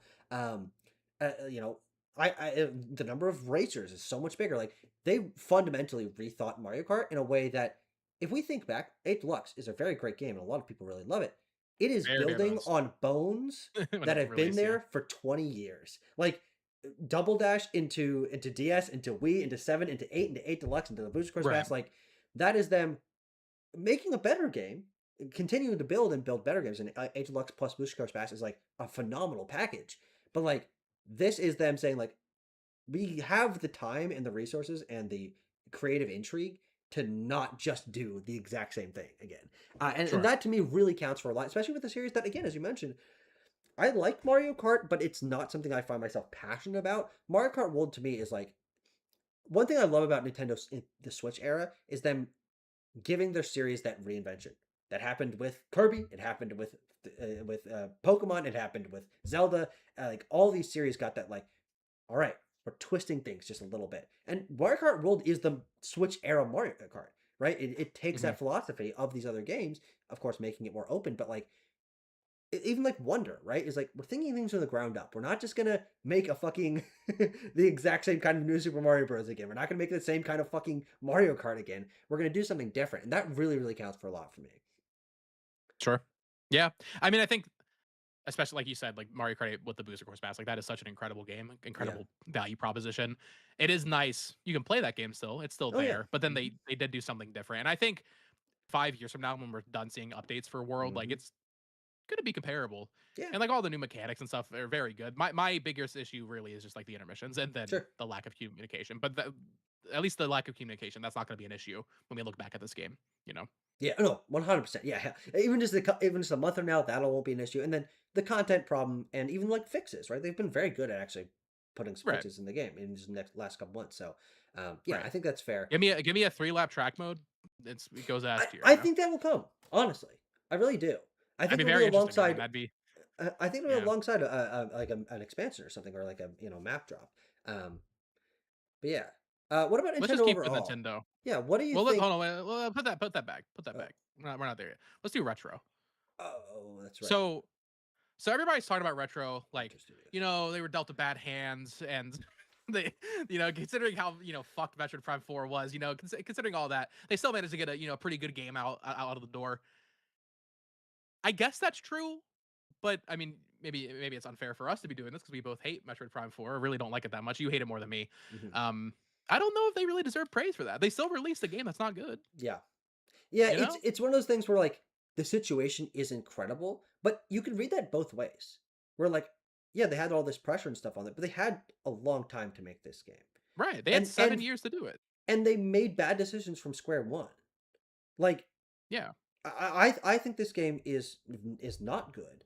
But it's funny. This is Bo. You and I have been talking like in sort of like joking measures about how we think Bonanza will be revisited and people won't glow about it as much. I think a lot of the positive stuff about Metroid Prime 4 will really fade. Like Oh, I 100%. think it's a lot of that sort of honeymoon period right now of like, oh my god, it finally happened, uh, and people enjoyed it, and that's valid to feel. But like Yeah. the conversation around this game is not it's a masterpiece. It's oh well, it's good, it's like there's always an asterisk to it. Good enough. Yeah, it's like the areas and the combat and the characters and the open world and the traversal, like, and I think the issues go much deeper. But like even people that love the game are be like, yeah, I still get the criticisms, and I think Right, that's going to or set in on a and it's deeper their least level over favorite time. Prime game too, like Yeah, yeah, 100%. Yeah. yeah. I would put this in C. I think this was a step down from them. I don't know if I put it as low as D, you know, in the No, no. Bungie depths or the Yeah. Welcome Toward depths. You know, it's still they still got a game out that Yeah. is worth something. And I do think like, you know, the music in those first couple areas are really good. Sure. The set dressing and everything very beautiful. Like technically very impressive game, I Yeah, suppose. 100%. From Nintendo, you know, Mhm. even like seeing like faces, like human faces in a Yeah. Nintendo game Oh, is and they weird. look good. Yeah. And they look good. Yeah, of course. Mhm. But You know what human it's face we bad when don't you're see? playing a game. Same. Samus. I Well, saw someone mention in a they could. review that in every other Prime game you can see her face through the visor, and in Prime 4 you can't. I'm like, ooh, that's interesting, Interesting. and I think that's a bad Yeah. thing. Well, if you do like a charge blast and like you're near it, you can like there's like a flash, you know what I'm talking about? Um, but last thing I want to say on Prime 4, I think and I think I put it like C tier on my ranking when I ranked all the games they released this year. I think I was maybe a little even more positive than I should have been in my review of the game. Hmm. It is so damning when you are playing a game and you're constantly thinking to yourself, why the fuck did they do that? Sure. Mm. And that is constant in this game. I was thinking, why would they design the game that way? Why would they Yeah. design the section that way? Be it the ice wolves that just kind of goes on for indefinitely, or just I mean the open world in of itself. Like there's just so many awful design decisions in Yeah, this or game but when you, that like, I feel have like to get a chip and go I all don't the way know, back to man. Miles, all the way across the fucking desert. Yeah, What? and it's like, Or when you hit the end Metroid of the Prime game is and you all have to about get all those it's 6 all about fucking it's all about backtracking. It's all about that's not backtracking, motherfucker. backtracking! But that It's exactly. not. And no, I guess sure it is, but also when you backtrack in Prime One, which I also don't really love that much to begin with, but Yeah. like at least in that, it's like okay, you're fighting enemies, you're doing some platforming to get back to your whatever. In this, it's just drive across the desert Yeah, and and nothing's gonna Viola's happen so the entire static. time. Viola barely I gets think my upgrades. right, well that I think the funniest thing about this game to me is the six shrines Oh, in the yeah, yeah. desert. It's like a Why are there half just 6 of idea. them? It's Yeah. like they clear like I mean, we found out for the interview, like they were trying to make it a big jump for Metroid Prime like Breath of the Wild was. And like the inspiration is clear, Mhm. but they didn't and then they but it was all like these half steps and Yeah. like they clearly didn't commit to it. And then as we know, they at some point in development were like, wait a minute, this sucks. We need to kind of rework it. And it's just like that game's a mess, man. Yeah, and I think the reason why I put them in C is that I think this was a step down for them. I mean, they had not only been cooking this game for so long, but the last game they put out, as we mentioned with EPDA, was 11 years ago. They made Prime Mhm. Remastered. They put Tropical Freeze on Switch. Uh, but the last original game was not only 11 years ago, but I think alongside Metroid Prime, people will consider that their best game is Tropical Freeze. And it's like a high Sure. watermark for its genre Well, and for its I mean, this series. is the first retro game that people like actually are mixed on. Exactly. Usually they're all very well received, and this one people are Yes. not yeah. So They have a very sparse output. They have done mhm. now 6 games, plus the remasters and the port. Uh, People is love 5 of them. e exactly. This is the first time they've released a game, and maybe it just paints a different picture of how much the talented pool has changed over the last 10 years. I think that's probably it, actually. And maybe it is the pressures. That's also very, very possible. But this is the first time they didn't make a generation-defining game. Is that this is a game that people are at best mixed on or happy with caveats. And that just like Prime 2 and 3 are definitely more mixed. But like there's also like I really do think this is just a step down for them. And that's unfortunate to see. And I hope they get another game out before the end of the generation. Like if they're a one per generation kind of studio, man. They gotta be putting out better games than this if that's gonna be the case, you know? Yeah. But I do think we'll see Prime 5, now that they had this time to like relearn, they had to retrain all these people in Prime Remastered and then Prime 4 out the gate. They Yeah. can take what they learned from this game and the feedback. And I think Prime 5 will Hmm. be a much better game. I agree. I just hope we see it before 29. 29 probably would be the Yeah. best In optimistic, I 29. guess. Yeah. Because I Right. think we got some sort of remake. We got a 2D game. We got a, let's just say they do like a movie or something, and then Prime 5. Like I think that's a good like total revamp for Yeah. Metroid that we're in right now for sure. Um, but yeah, like this was Oh, I not can't wait the for a 2D Metroid. dude. Can't wait. God. Do you think it's this year? Do you think it's this year? I think it could be. I don't think it is, but I think it could be. I'm saying 2027, Yeah. but I would Yeah. not be shocked if we get to that like June direct and then Mercury Steam pops up and I'm like, whoa, Because that's what God, happened in please. 21. It's just out of Right? nowhere. And They're it's, like, I oh mean, hey, it's this game's 5 coming years out. later. Like, it's already been longer than the time it took them to make Dread. So Wasn't it 4 years? they were so Oh, busy you're with right. I Blades of see what you're saying. Fire. Yes. They're so busy True. with Blades of Fire. I don't know. Yeah. So, all right, is that the last Nintendo We can do team? Game Freak. Oh, yeah, that's a good idea. Game Freak. They had a crazy fucking year, Bo. Not only did they take their biggest gap between releasing games, and Legend ZA is a much more solid game than Scarlet and Violet. Obviously, not without its issues, and we'll talk about them. But they've released a very solid game, and they announced 2 games for next year. Or, well, yeah, kind Are of they working on 3. Champions? Yeah, I think they're involved in Champions, but not like they're not definitely not the lead. That's what is it called? Pokemon Works. Yeah, Um, Pokemon works with Ilka. but so they're doing a new IP next year. Like that, and that barely ever happens with Beast of Reincarnation, Pokopia Yeah. with Koei Tecmo, Pokemon Champions, and they released Legends ZA, and so like they really full force came back, and I think in my opinion gained back goodwill. Like I think this is a positive year for them. Interesting. I don't know if I agree. Like, I think, like, obviously, I like Legends ZA. I enjoyed it, but I feel like everything that happened with Scarlet and Violet and the reaction to that game, I feel like it all came to a head with Legends ZA. And Hmm. people, I mean, I'm sure you saw it. We all saw it. The Yeah, reaction no, to that no, game, yeah. completely overblown. I don't know if they gained any goodwill. I think if anything, they only even if it is undeserved, I think their reputation is worse now than it was last year. What? Yeah, that's fair. But here's what I'll say. And I think this is an olive branch you'll accept is because it's undeserved. We should give them flowers. We're like, okay, this was better. Sure, sure. Right. Legends ZA is a technically solid game, as opposed to their last one. They took time to reinvent, did new combat, did a totally new structure, and they did a quote unquote remake and revisiting Gen 6 in a way that they hadn't done before. Well, I mean, or since Legends Arceus, which is like one of our favorite Right. games. It's always so annoying when people say like, "Oh, Pokemon's the same thing every." Dude, they've been reinventing it No, every it's game not. in the Switch And maybe that's been generation. the issue, right? Is they've been too broad and like too experimental. I'll take that personally. Yeah. But also we have to remember Switch 2 patches for Scarlet and Violet, where those games are much That better. is true. They're much better That is true. this year. So I think Switch 2 patches, announcing Beast of Reincarnation, announcing Pokopia, and Legends ZA being a decently well received game, as opposed to the mixed, Yeah. very very mixed Scarlet and Violet. Like, it's a step up. I'm Are not the gonna review put 'em- scores that different? Can you go to Metacritic? Oh, Scarlet and Violet versus S- ZA. Yeah, Scarlet and Violet has like a 68 or something, doesn't it? Or like a 78? 78 sounds more right. 72. Okay, and then Legends ZA I think settled at like a 78 maybe. Oops. 3.5 user score. Oh my 78. goodness. I don't know how I ended up Or on Chef's 80. Table Legends. Chef's but Table.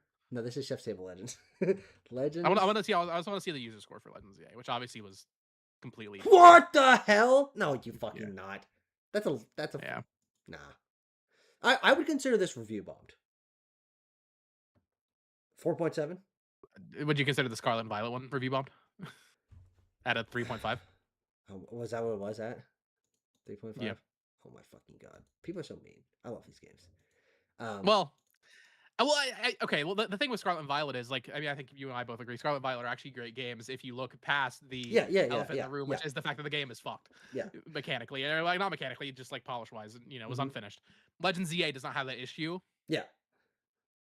But also, I do think it has a lot of other issues that people aren't even talking about as much, like just like the structure of the story and like doing all these rogue megas over and over, and they're all kind of the same thing, and they all take way too long. And Lumios like isn't the most fun to explore, but like There's so much good in Legends EA, and to what you were saying, like I love that Game Freak is just trying new stuff every Mhm. game now.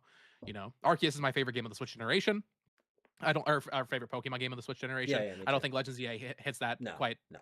close because it focuses more on battling, and I'm more of a catching guy. Yep, me But too. if you are a big fan of battling, I think it's really cool that this franchise that is typically annualized. Obviously, there was a bigger gap here. Like Yep. they went for something different here, and we know that next year's will not be like Legends EA, and that's awesome. Yeah, yeah, and apparently it's gonna be also very different. Jesus Christ, Very man. open world, and there's like Oh, baby seed Pokemon or whatever. oh my god. We'll see. You're gonna We'll see. evolve. But yeah, I think this is comfortable for them. It's like I again, they gained back goodwill. I maybe put it in B. Well, here's the thing. It's like I would say this is like neutral. This is like them. Like this is B is like Mm. carrying forward. C is like step down. B plus is step up. A is like okay, you did really good. S is like Mm. legendary. I think this It's is a interesting. step It's like up I here. bet anybody else who would do this video or like this tier list would put it in like D tier. You know. You could. Yeah, I'm glad I'm not. They're not the one making it. Um, I feel very confident about that personally. Well, and we'll see with Gen 10. We'll see with Gen 10 and Pocopia and Beast of Reincarnation this year. I mean, this I is wonder going to how be. involved they are with Pocopia. I Oh feel like yeah, they're who probably not knows? Who that knows? involved, just like Yeah, overseeing it. And then Piece of Reincarnation. I feel like that gets delayed. Like that that. Oh, game. they are. Yeah, that's very possible. Yeah, Yeah, so we'll see. That's the most interesting one to watch, honestly. But also, I mean, it's Gen 10, so like dude, the Pokemon hype this year is gonna be crazy. man. Constant buffet. Oh, I can't wait. I can't wait. What do Nintendo you? overall, um, I would put it below EPD 8 and EPD 9 for starters. I would say like EPD 4 being all the way down there. Like Yeah, yeah, yeah, all yeah. the mid projects definitely weigh it down. Donkey Kong, even decisions like releasing Xenoblade X a week before. Sure. Uh, Switch to Also, reveal. Retro Studios, Hyrule Warriors was good. I really liked that. Kirby Air Raiders people liked, but neither of us were huge fans of. yeah, I would say B or B plus for Nintendo this year, honestly. And well, I guess in terms of the overall conversation, I mean, you could maybe even say C, just because I mean, dude, yeah. Well, this is a rough year for Nintendo. Not in terms of sales, obviously they're doing better than ever, yeah. but the conversation and their public perception is so bad now. And I don't. I mean, they're got the work to fix it. Yeah. So I am not really considering what other people think, like the conversation around it, when I'm reviewing one of these things. I'm like, okay, I liked Legends EA a lot, so I don't really care that a lot of people are very controversial about it. It certainly counts, but like not towards necessarily where I'm gonna rank them. Nintendo, that is incredibly true. Like I think this was one of the worst years to be a Nintendo fan, just because it was so fucking toxic. I think it And was the worst. I would say it's the worst. Yeah. and that's like really sad to me because I think this year was good. I think most of the games were good. There were some great games in there. But also, and why I'm gonna cap out at B plus is nothing I loved. Like I think Legends EA and Bonanza, those are easily my two favorite games that came out this year. And Right. I really like Mario Kart World as well. I think it's a great game. But like I don't it's actually hmm. Well, 2024 didn't have really fucking anything. But like It'd be interesting to rank 2025 against. We're always ranking all the Switch Switch years, One yeah. years. Like, Mhm. where would this rank in Yeah. terms of that? Because I think it would probably be in the bottom half, to be honest. Even with I it's just like agree. Yeah. I think it's the expectation we expect. I mean, Bonanza, notwithstanding, like Mario Kart, we're expecting this crazy new Mario Kart, and they kind of delivered on that. But also, people are pretty mixed on it. Yeah. Um, Basically, everything like has it, like an asterisk this nothing. year. You're right. Yeah, everything has an asterisk, and I put it There's in not my a ranking. Like, Mario Wonder, right, Pikmin 4, Tears of the Kingdom. What the right. fuck? Even Like 2022. as much as Like, God. Splatoon 2, Xenoblade. They're right. Like as much as I love it, the fact that Hyrule Warriors is my favorite Nintendo game of 2025, that Yeah, it shouldn't be shouldn't there. be the Shouldn't be case. the case. That Yeah, should not, that should never be the case. 100%. Yeah. And so, like, I'm happy with it kind of as an observer and as an enjoyer, but I don't have like a ton of love for this year, which I think is unfortunate because Right. I was I think really we all hoping. expected to love it because it's Switch 2 year, Yeah. We built it up for so long and then it was just like, Yeah.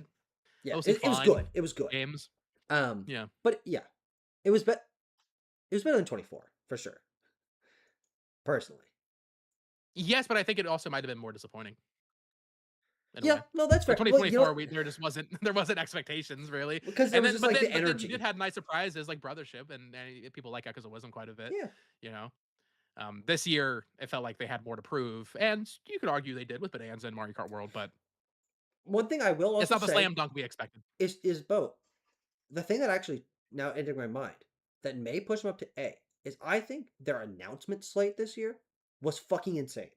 Because you also have to We know count a lot all going the into games next they year. announced for next year. If we're counting announcements as a part of like what we're considering for these teams or for all these publishers and stuff, is 10 games already announced for this year. Um, Well, I don't know. A lot of what's coming out like is exciting, but also the announcements were kind of weird. Like Rhythm Heaven and Tomodachi Life announced oh, too early. yeah. Yoshi, not a huge announcement. Mario Tennis, kind of whatever. Like it going into we're in 2026 now. If I'm feeling 2018 vibes, to be honest. Now, certainly Hmm, there's way more output, yeah. but in terms of the quality of games and like what I expect to get out of them, I'm not expecting.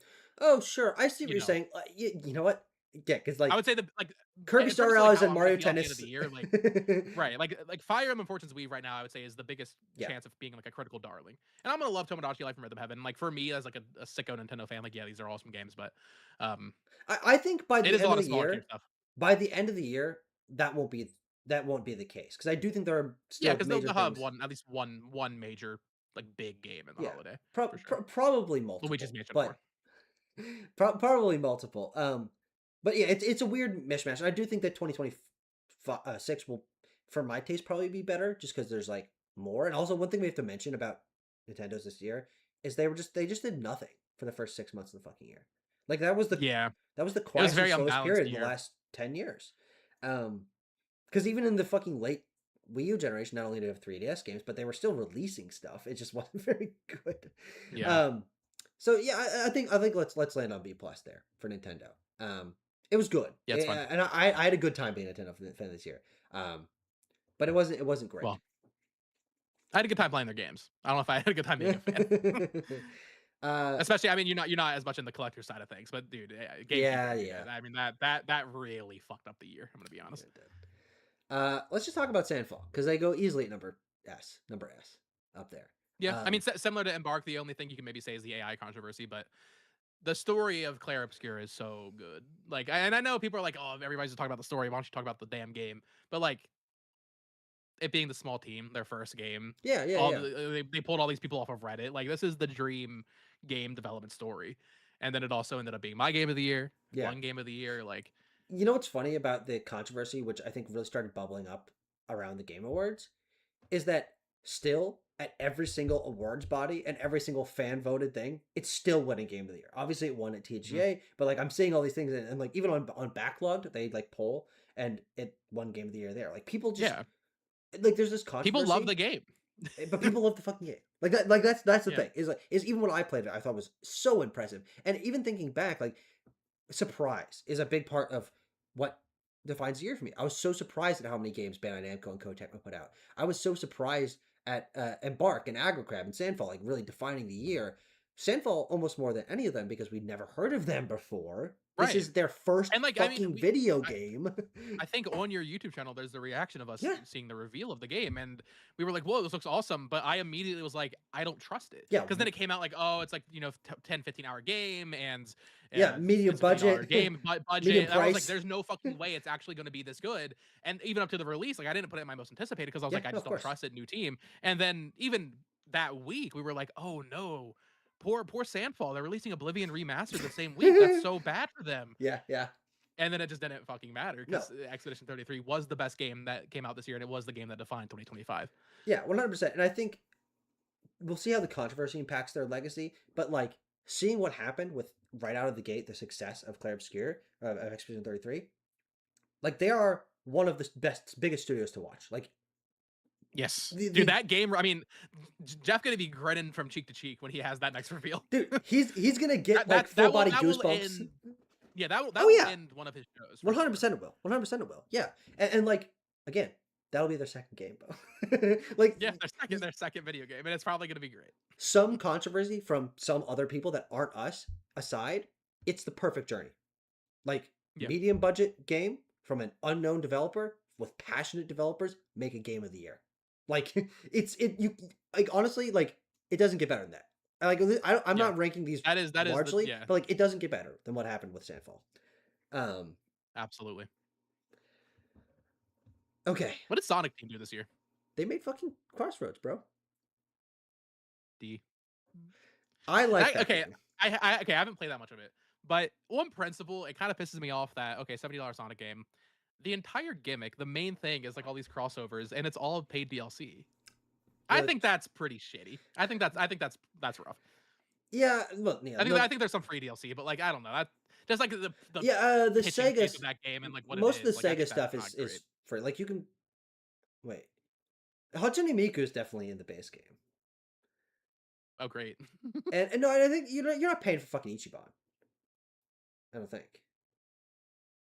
What are the because paid DLCs? I know it's Pac Man,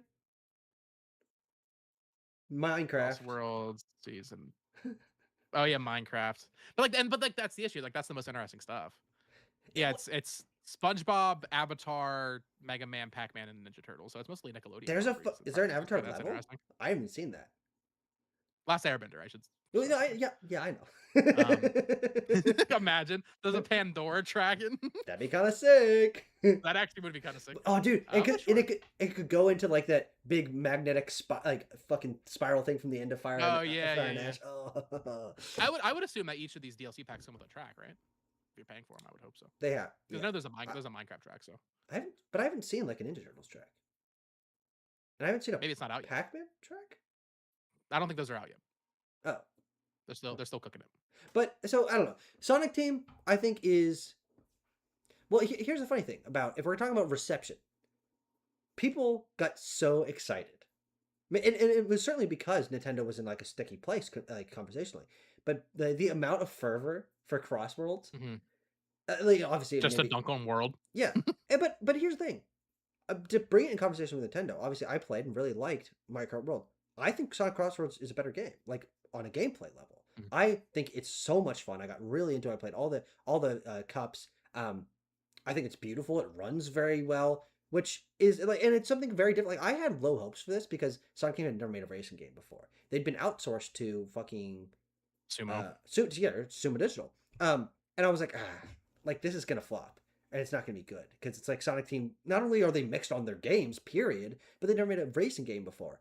But no, I really think it's like a incredibly solid and like above that for me. And so I'm impressed by it, and it also it's kind of like the most recent Sonic game that's like not like mixed. Like people like this game. Like it's not like That's true. Frontiers Well, was like I guess Generations is a remake, but yeah, yeah a it's remaster. Shadow Generations, yeah. So they're kind of on the up and up. And I was just impressed to see that they were able to like make a frankly like a solid game.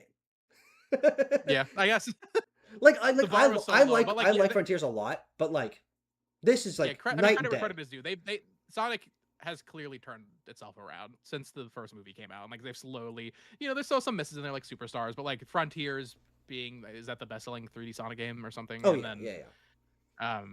yeah, Team Race, and then yeah, I mean, I hopefully we get a 3D game this year that is new and is exciting Hmm. and is the best one yet. I You know? feel like we would have heard about it, to be honest, Yeah, probably. I if think it we're came gonna out get this some year. fucking Sonic Heroes plus Big the Catfish and Oh god. Big the Fat, But I Big the Cat gone fishing. like this is a step up for me, and so that's why I would be B Yeah, it's fine. plus. Um, How many studios do we have on here? we got a lot. We don't have to talk about all of them if you don't want to. Let's let's talk about level. Let's talk about level 5 though. Okay, They came back now this year. yeah, they definitely came back this year. They're still once again Embark, Samfall, AI Yeah, controversy yeah, yeah, towards the end yeah. of the year, but level 5. I'm not seeing too much talk of Inazuma, which finally came out after being delayed Oh, it for was huge on Steam. 11 years. Yeah, that game was um Well, pretty big. Yeah, for its 52. scale, yeah, 52,000. Right for what it is. Yeah, Yeah, I mean yeah, that's yeah, pretty big, and I would bet that was bigger on console, especially on Switch in Japan. yeah. But Fantasy Life, dude, that game came out with no marketing. They did not market that damn game. It popped up in like a couple Nintendo Directs, but like no one was talking about it before it came out, and then it came out and like to the scale of what level 5 is and their output recently, like they just announced it sold I think over 1 million copies. Hmm. That's so good, and the game was so good. Yeah, That is like I wish I had more time to put into it yeah. last year I really want to because try it. Yeah. yeah, I mean it's an awesome game, and just seeing them pull themselves out of the hole. I mean, you're looking at the the Wikipedia right now, Dude. dude. And like I mean I played Megaton Musashi Wired last year in 2024, and I thought it was good, but like 2019 they Why did it only take released them stuff in 4 years Japan, to and make it a was fucking PS5 game, right, Bo? Well, right, because right. they were Like like they doing whatever the hell's going on here. right. But it, now they're back, and yeah, they released two very well received games, Yeah. and the future looks good with Professor Layton. And obviously, you never trust that man when he says what a release year is going to be, because that's just bullshit. Mhm. Um, so we'll see what we actually end up getting this year. I don't think we get all 3 of these games that are currently slated for 2026. I Yeah. bet we probably get like the Inazuma remake and then Layton, but Deca Police probably get delayed again. But that's exciting, Deca Police, even though we didn't see it in 2025. What I'll say about level 5 is neither of these games were incredibly well received, and neither of them were like revolutionary. So I think that B plus is comfortable for them. Though Yes, here's the thing: in maybe A. comparison, to their other 2020s To output, where they've been. it's S tier. Like the Right. fact that they were It feels like the 3DS era level 5 is back right now, and that's yeah, so yeah, oh great. yeah, 100%, yeah. Because it's just so funny to see that, like, you know what we're talking about? We're talking about Square Enix, and we're talking about PlayStation trying to turn things around and find a new direction, but they're not quite there yet. You know, we don't have Remake Part 3, we don't have Kingdom Hearts 4, we don't have Dragon Quest 12. Once we start getting those games, that will be okay. They're back. They figured out the direction. That's what Level 5 did this year. Is they figured out the Yeah. direction and they actually delivered on it. PlayStation is working to get there. Level 5 actually found that they cooked, and they've released their games and people liked them. And so I don't know, like, for them, maybe I need to save A for this year if those 3 games hit. If a new IP in Deca Police and a new Professor Layton game, like, those are both on par, if not bigger, than Fantasy Life and Inazuma, um, that would be an A tier. Or I mean, if the games hit, even maybe S tier year for them. So I Yeah. think B plus makes sense for them. It's like, you're back, you fucking did it. But it's a B plus that feels like an A. How about that? Yeah, no, that sums it up perfectly. I agree with that. Yeah, level 5, I'm excited. There was so much skepticism when they announced all those games, and then actually just seeing them come out and be good, Mhm. and well received, like that just feels good. Yeah. Because it could have gotten the other way, Inafune leading Fantasy Life, like, oh god, like what is this actually going to end up being? But it was good. It was a great game. Do you remember that Fantasy Life and Professor Layton were both announced in 2024, 24, and they were both supposed to come 20. out that year? Wait, no, 23, dude, You're right. 23. Oh, you're right. It was 23. It was the It Prime was the Tears of Remaster the Kingdom. Direct. Yeah, it The was that February Prime one. Remaster Direct. It took them a while. And We're both still of those waiting on games were Layton, the announced. biggest one. They were like, hey, they're coming soon. You're a fucking liar. Yeah, they were supposed to come out. Dude, no, also Deca Police was in that direct, and they were also Oh yeah, supposed you're to come right. out in 2023. What the fuck? Weird. Uh, Yeah. Quick one. Just for me to talk about Giant Squid, Sword of the Sea. Fuck, dude, that game's so fucking good. Are you an Abzu or Journey guy? I can't remember I've you not guys played do. Journey. I didn't love Abzu, and I didn't like what I played of the Pathless either, to be honest. So maybe not for me. But Sword of the Sea did look cool. Caught my eye. But here's the thing: is they gotten better at movement across their games, Hmm. and this is it's just slick. I mean, it's just so fucking slick. Like, to me, I don't think, for my taste, they haven't made less than like A or S tier game, but I think I'll just go with B plus because Sword of the Sea didn't like really hit, like Abs or Journey did. But I mean, I really love that game, and if you ever, it's only like 3 hours long. Just one of those, like, because it's replayable because it's fun to play. Unlike, like, Abzu, I love, but I'm not replaying You're not replaying Abzu. Abzu, yeah. Yeah, because it's slow, and that's fine for what the game is. But, like, the gameplay is so much better than their previous ones. Yeah. I loved Sword of the Sea, one of my favorite games of the year. Okay, I have an interesting one. I'm curious what Yeah. you would put them at. I have not played any of the 3 games they released this year. I think some people just based on the sheer output though, they put them an S. How do you feel about Obsidian? Because I feel like none of the 3 Mm, games they released this year really hit, but yeah, also they did release 3 overall well-received yeah, games. yeah. I haven't seen anybody talking about Outer Worlds 2, which I think No, is the biggest issue because that was the big one. Avowed definitely came and went. I don't know. Did Grounded 2 have a moment on Steam? I feel like out of their 3 games, that would be the one it's that not. maybe. It's Is not it even on on Steam? Steam. Or am I wrong about that? Hold on. I'm not sure. It might be. Oh no, it Yeah, it is. is. Uh, Well, I mean, the launch was good, or the early access launch, but yeah. It is that's in early access. yeah. To be fair, like that'll have another pop when it launches in full. Yeah, and they'll continue doing updates before. Um, Obsidian also just got they fucked have. over this year with like the $80 pricing, and then they were like, actually, it's 70. Yeah, Just like they gotta the have a little fun with that. But yeah, it's interesting. I think this is one of the on an output basis, one of the most impressive years I've seen from a single team. Obviously, they're having Yeah. outsource help, but I do think that And Avowed was supposed to come out last year, to be fair, or that is true. 2024. Yeah, that is true. So Um, I I think I think A tier. yeah, I think A tier because it's like 3 good games in 1 year is so rare from any Mhm. developer. And the two of them are big open world RPGs that then Yeah, exactly like the World on Fire, but they are well received. they're good games. They're good games. Yeah. The interesting thing then is like, okay, yeah, we know that Grounded 2 is like it'll get its full release in like maybe late next year or something, like 18 months sounds about right. Yeah, that sounds Um, right. Sometime next summer, maybe. yeah, yeah, that'll be about a year. But like it'll be interesting to see how this then impacts their output for the next few years if they just like blew their load all in 1 year. And it was really impressive. And so like this is probably like one of their best years that will ever Yeah. happen because like you can't expect You this to can't do that happen again. again. Yeah. And let's be I mean, they're working on Fallout now, let's be real. Yeah, oh yeah, one of the original Fallout Because creators came back. the New Vegas director came back, didn't he? Yeah, no, I but think. also one of the writers of like the original Fallout games. Yeah. So Uh, I mean, I and, think and like I think it was considering Xbox's moves this year, I think it's fairly obvious that Obsidian will be making a Fallout game. yeah, oh yeah, of course. And also just like Obsidian was like one of their best teams this Mhm, year. Um, for sure. but Probably their best.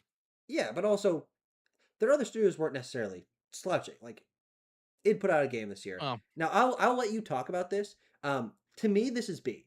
Is like I know that you were not as hot on it as the other games, but they made another good first well person shooter. received. Yeah. Like this, Yeah, I this is think this Dark is Ages them is this is pretty. them coasting along. It's not like it's interesting. It's kind of different. It's maybe not as good because it's a little bit different, but like they're moving along. Yeah. Definitely the biggest disappointment for me this year was Doom: The Dark Ages. That was my most anticipated of the year because I think 2016 and Eternal are probably two of the best FPS games ever made. Eternal especially. And Dark Ages, I think, is just such a huge step down in terms of like movement and everything. I'm a fast movement guy, as we'll Mhm. talk about with Black Ops 7. I love fast movement.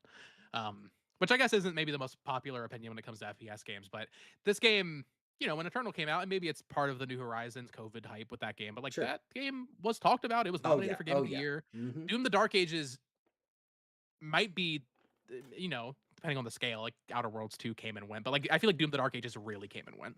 Yeah. Um, I didn't see anybody talking about it after it came out. I guess there's still paid DLC coming. Um, Yeah. Yeah. Because they yeah, I did would say DLC B is for. fine. It's the thing. Like, yeah, I don't like Doom Dark Ages as much as the other games. It's still a good to maybe even great game. I guess I just had very lofty expectations coming off of Eternal. Yeah. Yeah. I think again, this is a let's say this is a B that feels like a C, where it's like we would have hoped for this to be like an A or S tier, and the fact that Right. it's not makes it feel worse. But like in reality, it's like they made a good It's game. still a very good game. Yeah, they Yeah, made a of good course. game. And Yeah. again, like they did nothing else. They didn't announce the game. They didn't have controversy, which is like that's something you can't really say about a lot of parts not of the not industry. having controversy. Yeah, it's a pretty That's a big plus for plus. them. That's a plus. I want to talk about Arc System Works. They had a very interesting year. Uh, That showcase, man. did they release a game this year? Do you Maybe I know? was. Well, you know what? I stand totally corrected. I feel like there might have been like some bullshit fighting game at the beginning of the year, like DNF. When was DNF? That was 2022. It was just the only I Jesus was, Christ. and then they announced. Let's see. Oh, I didn't realize that they None published Impact. Uzume. Oh, that game's really bad. Oh, is it? Oh, and Bo? Yeah, yeah. Oh, Double that Dragon game's really Revive. bad too. You know Yeah. what? So Nen Impact is like a meme that is so bad, dude. Like almost all the animations are reused from a Naruto Wii game. Like it's like, That's fucking yeah. crazy. Go to Steam charts for that game. I'm curious. Now to be fair, fighting games, especially anime fighting games on Steam, not really the best page. But that's yeah. I mean, 5 players right now. Oh, buddy. Okay, you know what? The published games, because Double Dragon Revive is also apparently pretty bad. yeah. Another game that isn't hear anybody talk about though. No, definitely not. Oh, 95 all-time peak. Now, oh. I do think there's something to be said about like getting too caught up in the Steam charts. This and Hunter x Hunter are clearly console games. You some people get too caught up in Steam charts. If Yes, your player but has this isn't zero, this is yeah, that's bad. Bo, these are sub Concord numbers. Now to be fair, Not Sub Concord. now to be fair, Double Dragon It's Double Dragon. not the same as Concord, but like literally, it's on You're Concord. telling me Double Dragon revived and I have a 400 million budget? You know what, Bo? You know what, Bo? Has the same amount of Concord players as Concord right now. That is true. That is true. It's on other things, but okay. But those actually, so this is what's so interesting about level 5 this year, is with that showcase. Arc System Works, you mean? I'm sorry. Yeah. What the fuck did I even say? You said level 5. Oh, yeah. Arc System Works. Idiot. Stupid. Dumb. Die. Shit out, so I'm not fucking. I think that this was a. I think this was a bad year for them, because. Well, wait. Before you say anything else, I do want to say anecdotal. I watch a lot of Max Dude. Oh yeah. People don't like Tokon. The beta, the open, the play. People do not like. Yeah, people do not like what they've played at the beta. Yeah, I do want to throw that in there because I know you're about to lead up to like, okay, the reveal of Marvel Tokon, like that's a huge reveal. It got so much hype. People are not too hot on that beta they've done. Well, that definitely holds it back. I think it was just a bad year in general for them. Maybe even D tier because of that showcase. Which people thought like because they were hyping up like the creator of Guilty Gear has a new game being announced, and it was that Damon and Baby game. Yeah, and like that's interesting, and it's interesting to see them trying new things, but like. Can't do that. Can't do it. This is them trying to spread the field, new IP, new genres, try to bring new people into Arc System Works, redefine their identity. But what I think we're going to see this year really as is them trying and failing to pivot, trying and failing to expand their identity.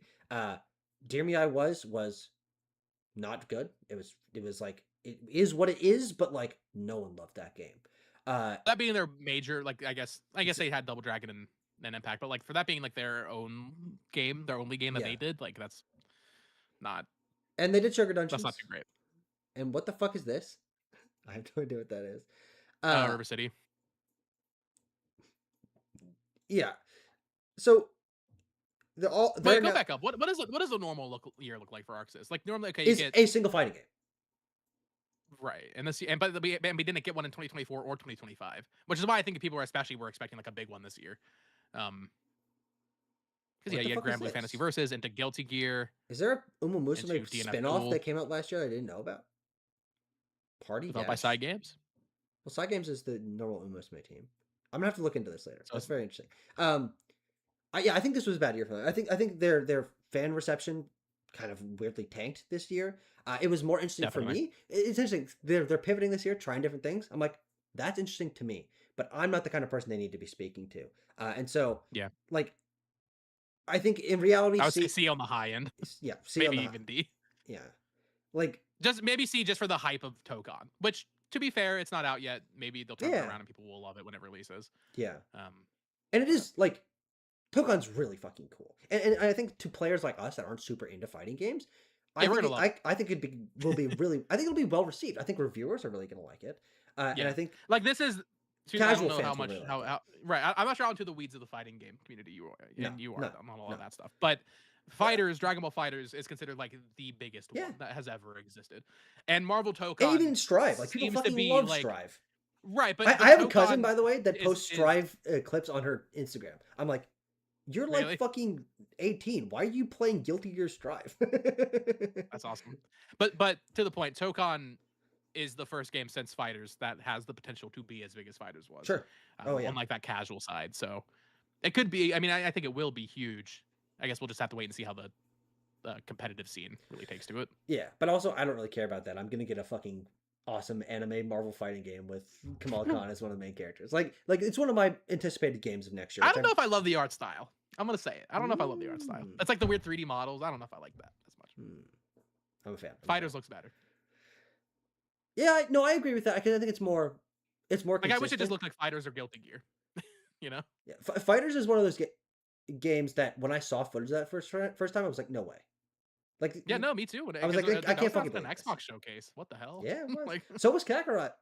So was Jump Force, dude. They had back-to-back years. They had a the anime game. Very interesting. Godspeed to them. Yeah, but ArcSys, you gotta find your direction. We'll see what happens next year. There's no way Damon Baby is good, by the way. No, that game's gonna have worse numbers than Double Dragon Revive. Let's There's no fucking way. Let's be real. Shout out to them from my taste, but it was a bad year for them. Also, just let's just put Build Rock Boy in D tier. I mean, Mind's Eye. there's no Hype. bigger failure that I can think of recently.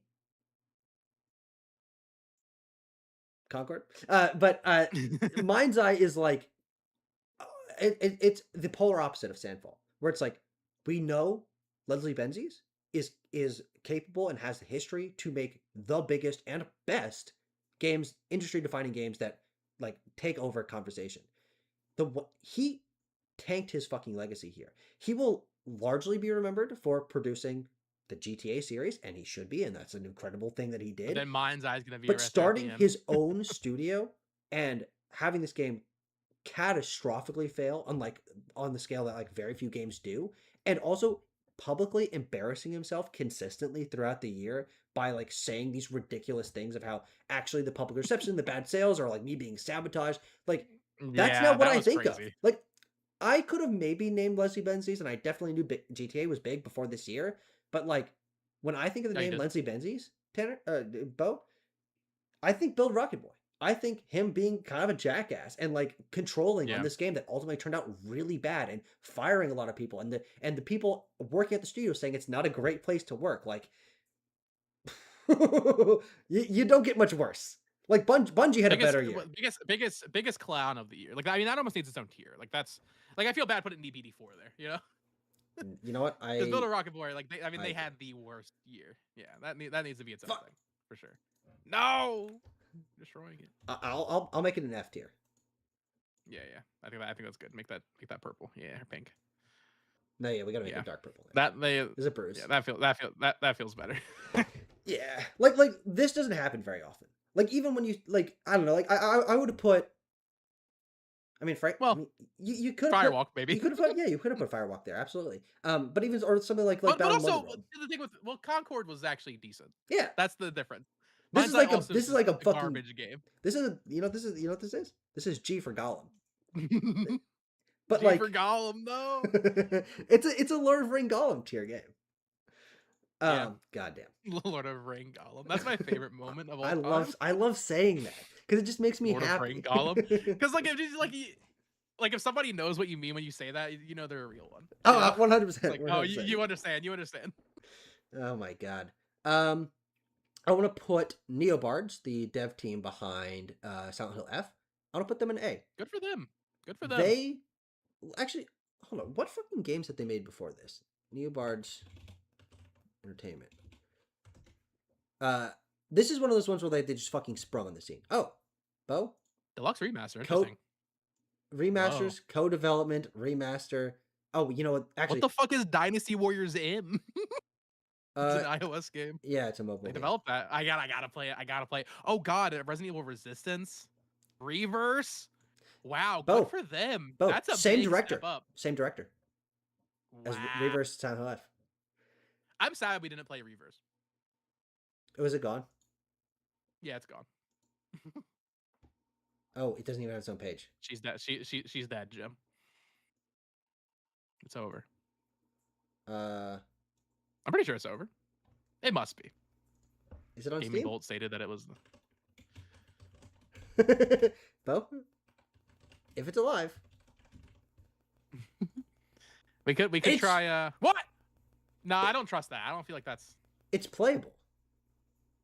But like, is it though? Or are people just like checking on the menu screen? Hold You on. know? Just Google. Just Google. Oh yeah, I guess. Yeah, that works. Uh-oh. Well, it was part of Village. Like, could you buy it on its own? Wait, what? I think go to Village. Go to Village. Because I remember like the whole thing was like it was like tied What to the Village. fuck was that? I just saw some hentai shit. Well, that's your Steam for you. What? VI. Type in L. Put an L. Oh my god. But oh, 6. My least Oh, my least favorite thing is seeing people type. yeah. I hate seeing my dad Hurry up. type, and now I'm feeling like that to you. Yeah, yeah. Okay, okay. We just gotta find a news article. Is Resident Evil Reverse Dude, dead? holidays I mean, with it is family. dead. The best June thing is like when 29th your of- mom's putting something in on the Kindle Fire with the remote, you know? It's just so It takes slow. forever. Yeah, yeah. It shut Yeah. down. Yeah, it shut down in June. Oh well. Well, yes. No! Fuck. What the? We can still play Umbrella Corps. Umbrella Corps still alive. Dude, I almost got a full match. We were missing one player, so if you had been there, you should have fucking called me in. It was like at midnight Um, because it was like $4 on PSN. I was like, yeah, I'll buy it. but here's what's interesting is if we had somehow been doing this in 2020, whenever the fuck Reverse came out, 2022, and if we brought up Neobards, we would have been like clowning on them, like absolutely fucking Of clowning course. on them. It's like, oh, you made a shitty multiplayer live service Resident Evil game. Like that's like one of the worst things you can do in the industry. That's one of the worst things you could co-development on Avengers. I didn't even see that until just now. Full development on Resistance, full development on Reverse, Dynasty Warrior M, Silent Hill F, which is interesting. like So it's interesting seeing how much of a Capcom allegiance they had, and then yeah. randomly they just were put on Silent Hill. Yeah, because I mean, they Onimusha Warlords like that was. I mean, it's just a port, but like that's good. Origins on Switch, good. 2, 3, and 7 on PS5 and Series X, like good. Yeah, yeah. Battle Network Legacy Collection, best-selling Mega Man game, right? Yeah, I believe, good. or something like that. Yeah. Mm-hmm. Yeah, and so this is like now they're going to be doing this. Yeah, like, they're one of the real developers now to look at, which is cool. 100%. Like they changed their legacy like completely with this game, and they also, frankly, even Also, though I mean, they're clearly a newer team, which is so interesting. Like this is almost like post-COVID team. yeah, Almost. yeah, started in 2017. They also redefined Resident Evil, or sorry, fucking Silent Hill. Is like obviously Bluebird team really made a splash last year. You and I love Silent Hill 2. I mean, I was so fucking impressed by that game, and it made me a Bluebird team fan. It's interesting, actually. I think this two is studios that had their reputation changed.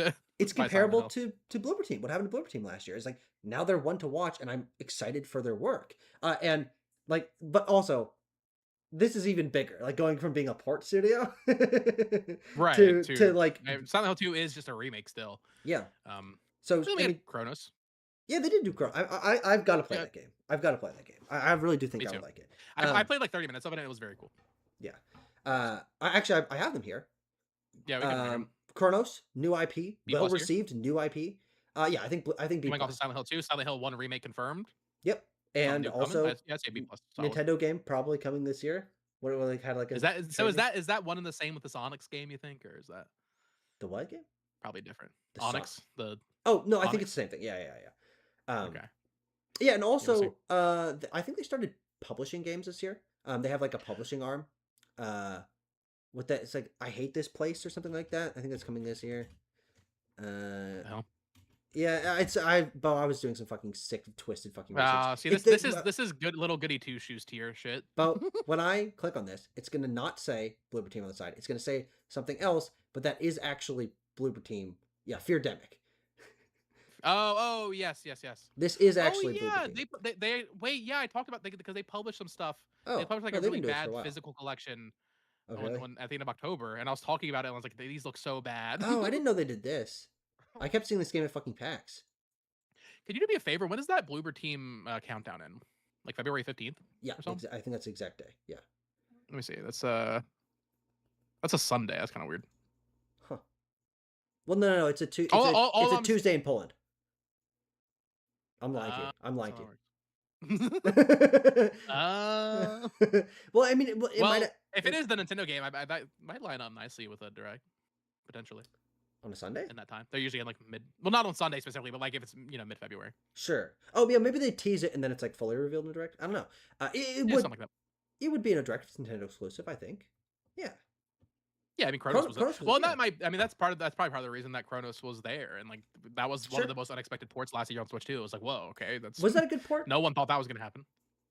I think it's fine from what I've heard. Okay, haven't heard bad things about Attack of the Backlog. He like his favorite game of the year. He played it on Switch. That guy fucking hates me. Does he? I know I'm joking, but his channel is Attack of the Backlog. He wants me dead. He wants me fucking dead. Well, I can also believe it. You're a little squirrely on Twitter these days. You're always just arguing with all these Nintendo fans, you know. But Bloober Team, I think, good year. Yeah, it's a good year. It's a new IP from them. Like they created something that people actually like. Like when you look back at, I mean, Layers of Fear, like the older ones are like, that's fine, but like Medium is not very good. Like they have this really shaky history and that people joked about them, but like redefining themselves. Like last year was an A-tier year for them, like it was for Neobards. But Chronos is not Silent Hill 2, but it's like, all right, This is a goodwill gainer for sure. Definitely. uh, Another quick one to put, I think, in A is Blueprints Doga Bomb. Uh, Oh, sure. just I was like trying to figure out who that is. I was like, "Who is that?" yeah, this is some shit that Tucker knows. Explains it. Blueprints, I I mean, want to play fucking that. It looks really cool. people fucking love that game, and I played it, and I'm not smart enough for it, but it is very cool. And again, that's another one of those ones where like they're one to watch now. It's like, oh, they made fucking Blueprints, and it was their first game. Like I think you can compare them quite strongly to Sandfall of like someone cooked for a long time, or more. You know what? I would more compare it to Animal Well, where it's like indie, so like not solo dev, but like small team just comes out and makes like a really well received and like super passionate game. Um, Shout out to Doggo. Blueprint's one of the like surprises of this year. Uh Let's talk about Call of Duty. Let's just oh do yeah, it. let's just do it. Let's do it. Yeah. So Okay. I So only have I Treyarch and Raven. yeah. Okay. So it's interesting talking about the entire year because you also have to talk about the majority of Black Ops Six's life, which was Oh, abysmal. huh. Black Ops Six had Funny real enough, like that. I would say same teams. exactly. So that's why it's interesting to talk about. But I think Black Ops Six maybe had the worst post launch of any Call of Duty game, Mm, and like the worst year of content that we've seen. So for that they're low. For Black Ops 7, which we played the campaign, I still play multiplayer daily. yeah. I don't know the last time that a Call of Duty game came out that I was still playing it into the new year. Hmm. So Oh, huh. something went very right with Black Ops 7. It feels to me that Black Ops 6, which is weird because it came out first, it feels like Black Ops 6, like the maps or something that feels like it wasn't Treyarch or something. Like maybe Sledgehammer did it, maybe Raven was in charge of the maps or something. The maps in Black Ops 6 multiplayer or Black Ops 7 multiplayer, including zombies, just feel so much better. Hmm. They feel like Black Ops 2, Black Ops 3 era maps. All the guns and everything, it's all way better. The progression with prestige and you like upgrade your equipment and everything. Like this is the best best Call of Duty multiplayer since 2015, I would say. Hmm. Which is not a popular opinion. No. I don't think. But also, I mean, I'm like on the Black Ops 7 Reddit, and like people there are like, yeah, you see all the people shitting on it. But also, there are people being like, yeah, it's a shame that they're really getting shit on this year because this is the year. It's like they're paying for the sins of the father, which is funny because it was themselves the prior year. But Yeah. Black Ops 7 has done almost everything that the community was complaining about in terms of getting rid of skill-based matchmaking, in terms of not having all the goofy skins. So I think when we look back at Call of Duty, unfortunately, Black Ops 7 will always have a stain on it because Yeah. this Oh, I feel yeah. like this was the one where people were like, okay, we're done with this shit because of the campaign. And the campaign is unbelievably bad. It's so fucking bad. But also, that's not Treyarch's fault. So I Yeah. would say if we're ranking these for me, Ooh. Treyarch is like B plus A tier We can for split making them. a truly great multiplayer and Yeah. zombies game. Raven is D tier because that campaign was really bad. I don't think it's as bad as people are saying. You know, I'm cool with like the big Merle from The Walking Dead being in the game. Like I'm okay with Call of Duty doing weird Yeah. stuff like that, We don't which is dislike funny it for because those reasons.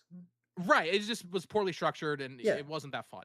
But like it's interesting coming off of Cold War, but then especially Black Ops 6, people love those campaigns Yeah. because they were like, oh, Raven's doing all this cool stuff. Mhm. And then this year, Raven, certainly they didn't have that much time to No. do it, but like people And are hating on them for the things that they were praising literally a year ago. And it's so frustrating from that's that angle. you But can feel yeah, the time crunch, specifically on the definitely. campaign. It feels like Modern Warfare. It feels like Modern Warfare 323, Yeah. where it's Well, just oh, like 100%. Yeah.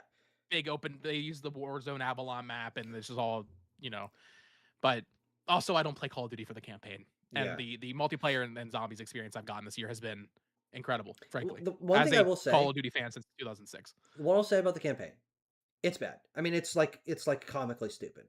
Yeah, I hope this doesn't turn them away from making or from attempting another co-op campaign when they have more time to actually design a fucking video game it'll around be it. a while. It'll be a while. I honestly think that the reason why the campaign is multiplayer here is because it's built on the bones of the fucking multiplayer maps and all that stuff. Like Yes, it's not structured the and built from the Warzone. ground up to Yeah, be a single player campaign game. It's set in these weird maps. It's using the fucking mechanics from it, and all those things are not good for a multiplayer game or for a single player game.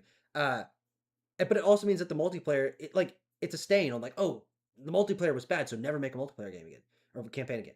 No, do, but just like just do it right. do right. So yeah, I think splitting them makes a lot of sense. What do you in terms of like what Treyarch did on from your taste? Because I played the multiplayer, I thought it was good and just as much fun as I've had with other Call of Duties. Not getting too much into it. How do you think the success of Black Ops 7 pairs with the weird year that Black Ops 6 had? Do you think that like balances them down to like a B, or do you think Black Ops I would still 7? say B. I would still say B plus. Um, Black Ops 7 multiplayer is truly like very very good, especially for my tastes. I like the near future settings. You have this Mhm. like little double jump that you can do. It just plays so good. It's the most fun I've had with a multiplayer shooter since Black Ops 3.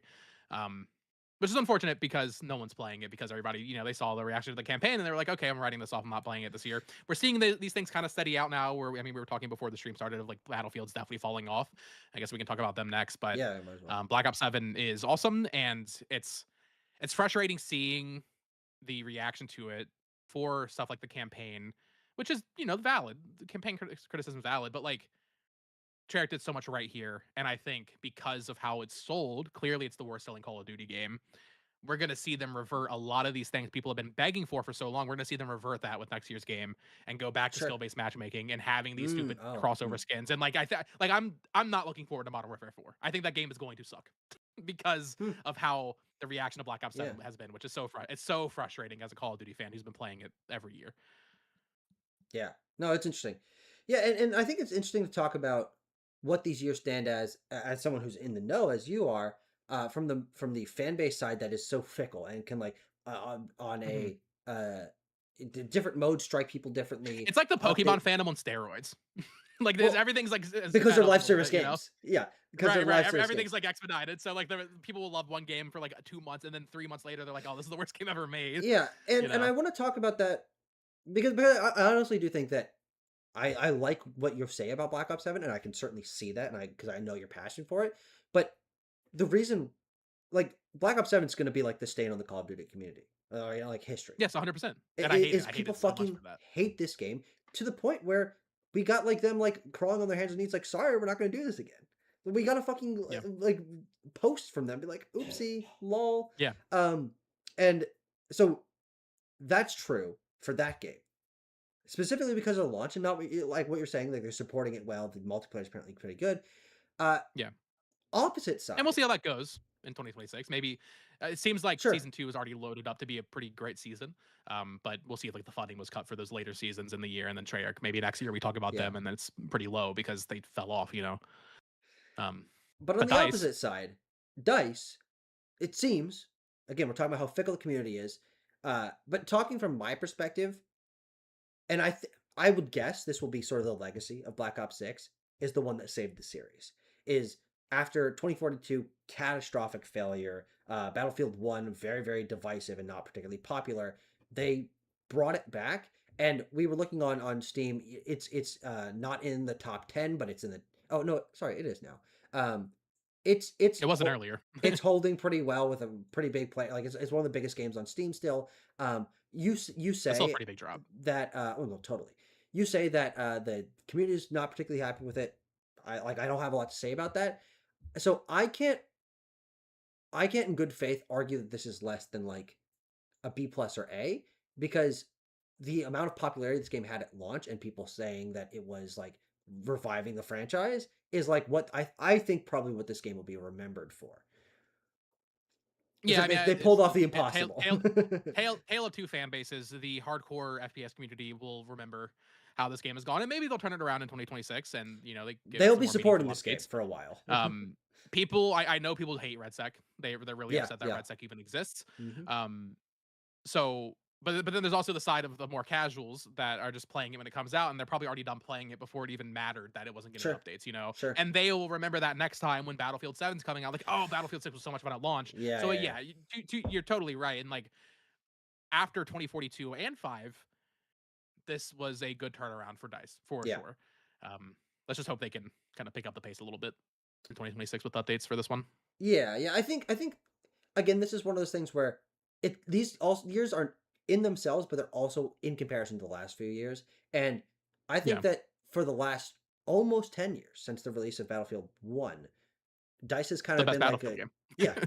yeah, but also the last well-received Battlefield game. Dice has kind of been like a Well, Jill. even Battlefront 2, like that was Oh, that's true. That was after rough. that. Um, But people hated that game. People like it well, now after yeah, all the yeah. updates. But Well, yeah, you know what's so funny, to the Bo? point, they've had a rough decade. But also that had a big pop this year. It did. Let's just So I'm not Which sure if that's is still happening. no. It was a pop, but um, it peaked this year. 7 months Well, ago. Yeah. And like this is one of those things where I would love to see the console numbers because Battlefront definitely more popular on console. Um, yeah. Well, this was specifically because of a Steam sale. It was like $2. yeah, but okay. So I watch a lot of Call of Duty YouTubers. They were all making videos on Battlefront. So I'm Oh, sure a interesting. lot of people then also bought it Yeah. Well, so on this is an console. interesting part of their year. I think this is definitely a positive and shows that people like their games. Just and they have weird launches, and I think that Battlefield 6 will have a come up, and I think that the bigger win that defines the year is that people really like this game. It came out, it sold super well, it was really really popular, and like I think the sentiment will be like, okay, they came back with this one. So in Sure. comparison to like their last half decade plus of games, this is an A tier for Dice. Yeah, I agree.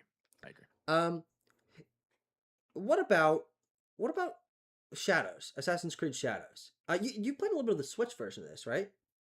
Yeah, like, I mean, a very little amount. The Switch version's okay. Frame rate's not the best. I know there were people having issues with crashing, but I think they fixed that by now. But I'm not sure I have too much to say on Ubisoft this year. I would say like Shadows, yeah, that came out and it seemed to have sold pretty well. But otherwise, like, it's hard for me to compare Ubisoft now versus Ubisoft of my love phase with them in like the 2016 or 2014 really through like 2018 Hmm. because they've fallen so far from grace. Sure. Yeah. Well, the interesting thing is what we're really comparing this against is Valhalla, which is I think it's the best selling game Yes, it is. in the It series. is. Uh, Yeah, it sold like eh, 25 million copies or something like it's that. ridiculous. And Shadows was supposed to be, and in some ways kind of is, but definitely isn't to the degree they were hoping for. Like Ubisoft is back; they're doing the thing that people want. Holy shit!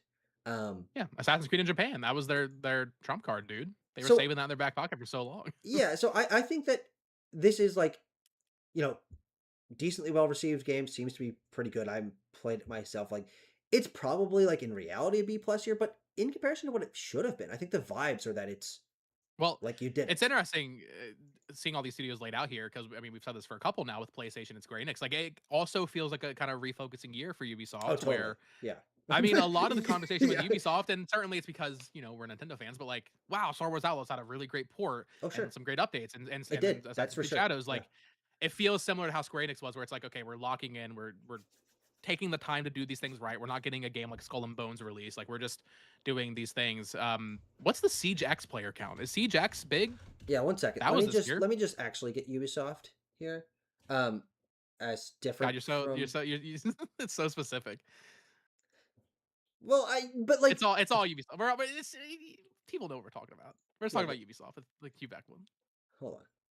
It's not that hard. It's not that hard to find a picture. I feel like I didn't hear much talk of Siege X. I'm not like a Rainbow Six guy, so I don't know if that like really moved the needle at all this year. Yeah. So let's quickly check in on Rainbow Six. Well, because that replaced Rainbow Six. It's an Overwatch Yeah, 2 situation. yeah. I mean Um, that's good. yeah, Is it I free to mean, play? Fully free to play now? yes, I believe so. Yes. Yeah, Yeah, that was like the big thing actually of CHX. yeah, It's yeah, it's I it's thought so. good. It's maintaining. I don't know the reception of it. Um, that was a big deal for them. I also think that it's going to be cool to note that Frontiers of Pandora has had a Oh, that's another one where like they've crazy really resurgence. yeah. Look at this Like shit. what people will shit on Ubisoft a lot, and Look at that. there's definitely All yeah, time peak 2 days ago. 2 days ago, yeah. People will shit on Ubisoft a lot, and there are certainly valid reasons to. But like one This thing is the you exact cannot opposite say of all about the them other is like charts we've looked at, Bo. right. We looked They at like Repo and they Peak and they commit. They commit to their games and they give them the time to get updates. And like I mean, look, dude, For Honor is still good. What's the For Honor Steam charts? Is that game like getting numbers on Steam because they're still updating it for an 8-year-old game, 9-year-old it's game? very consistent, Not but bad. yeah, Not it's bad. this must have been a free weekend. That's fucking crazy. Jesus Christ. 200 from 8,000 to 220,000. Well, I That mean, game's. Have you played that game? I love For Honor. I haven't, no. I think I got it I for only played it when it free came out, but recently. Um, yeah. but so Ubisoft Quebec, specifically Assassin's Creed Shadows, is like, all right, it could have been bigger. It was fine. B tier. Yeah, I me think, too. I don't know. Ubisoft itself as like a larger thing, I think is weird because they didn't do a lot this year. And also what Rogue they Prince of announced. Persia. yeah. Also, what they came out. announced is like they're working with Tencent to like siphon all their IP. Yeah. I Did they think announce that any games this year? Like we know n- Sands of Time remakes coming. no. Well, the There's fucking the obviously the League more Black Flag remake and the like whatever the fuck metal game that I joke about and you say is not real. yeah, but like that's not a that's not a real game because it's not really a Ubisoft game. Um, Yeah, I have a Ubisoft list. Um, but to the yeah, point, like that's why this year feels like kind of just like an in between year. And I think next year we see like Far yeah, Cry 7 finally, which I thought would have been this year for sure. Um, yeah. or No, 2025, you know. so I'm gonna say this was a bad year for Ubisoft, I uh, agree. because they didn't really do much, and the brightest spot is Shadows, and even that is like it didn't pop like it was supposed to, and also I think this Vantage Studios thing like it's gonna be interesting to see how it pans out, but in the as of now it feels like worrisome of like Ubisoft's a dying ship, and we're gonna jettison all the important parts out to a different company funded by China, and we're gonna let it die on the vine. Yeah, I think that yeah it's bad vibes for Ubisoft. But it's been well, bad vibes for so long. it has been. It has been Oh, bad vibes. You thinking about? You thinking good about? vibes Oh, okay. Oh, for that's good vibes. Konami. Okay, okay, Good vibes for Konami. sure. They did Silent Hill Yeah, F, which we talk about up here. We did Metal they Gear did Solid, Metal Gear Solid as we talked about up here. And they put Star Wars out Paradox no they did announced. and they announced Turn Noted. Paradox and they put out a Deliver at All Costs and they did Survival Kids Bo. This is again if we're doing compared to previous years, this is an A tier for Konami. They brought back Silent Hill, which of course they'd already did, but they did a new game, showed that Konami can produce a new game rather than just remakes, which is all they've Right. been doing for the last few years. Um, Even like Metal Gear Solid Master Collection, that's cool, and Silent Hill 2, that's cool, but those are like we're working off of old great games. Uh, they got new IP this year. They worked with small teams. They remastered and a well-received remaster, one of their biggest games. Um, they announced Silent Hill 1 remake is coming, so they're committing to this revamp. I was really impressed by Konami this year in a way that like they'd been a joke since MGS5. Right. Right. And like But this I was mean, their first like because really if 5 strong came year. out and then like it felt like immediately we got Metal Gear Survive, and that was just like, Yeah, we and then did. they didn't Yeah. really do much. No. So yeah, They it's just stopped nice making to see them games and just did doing stuff. collections. Every time I see like a big Konami game announced, even smaller stuff like Darwin's Paradox, like it's like, oh, thank you. I'm happy Konami's doing things. Yeah, And yeah. this year showed more than ever, like okay, they are really doing stuff, and we can actually look forward to more announcements from them this year. I would say, like Oh, yeah. I 100% believe we are getting a Castlevania game announced soon. Oh Like God, that's going to happen. I honestly probably this year. I think. that'd be cool. That'd be cool. Yeah, I We'll see was what really it is. surprised by Big 3D Konami. game, big 2D game. I don't know, but excited. Uh, let's see. Xbox, Oh, sure. Xbox. They released a lot of stuff in like the first half. Well, I guess even though I guess throughout the entire year they Yeah. did some really good Game Pass deals with them, with Silk Song and Clair Obscur, of About course. easily the best Game Pass year. I mean, obviously because Yeah, primarily because of the first party games, which was like one or two a month. Everything the from two Path of two Midnight goatee and noms. Avowed. Yeah, but yeah, and you're right. But then they also partnered with the right people. Like whoever's there working on making Game Pass deals had some really sharp calls. Also, I mean, we talk about Rematch, we talk about Blueprints, like so many of Yeah. these games this year that people really talk about were also available on Game Pass. I played. Well, actually, you know what we can do? We can look at my list of games I played on Game Pass. Um, let's see, games I played on Xbox Game Pass. What did I play this year? I played. I The ball started off pit, the. I power started off wash. the year. Yeah. Uh, the Altars, Ball Pit. Yeah. Cosmic Well, see, Invasion, Power Wash this Sim. is two stories. We can rank Game Pass and we can rank Xbox like output, and then also like just like this was the year Xbox died, but also they had a good year. You know, Yeah, it's interesting. it's the most complicated year I've ever seen from a single Yeah, publisher. Is I really do think that Bo, you and I are kind of funny fans. What have they been saying forever? When are the dominoes going to fall? They've bought all these fucking yeah, studios. What's going to happen?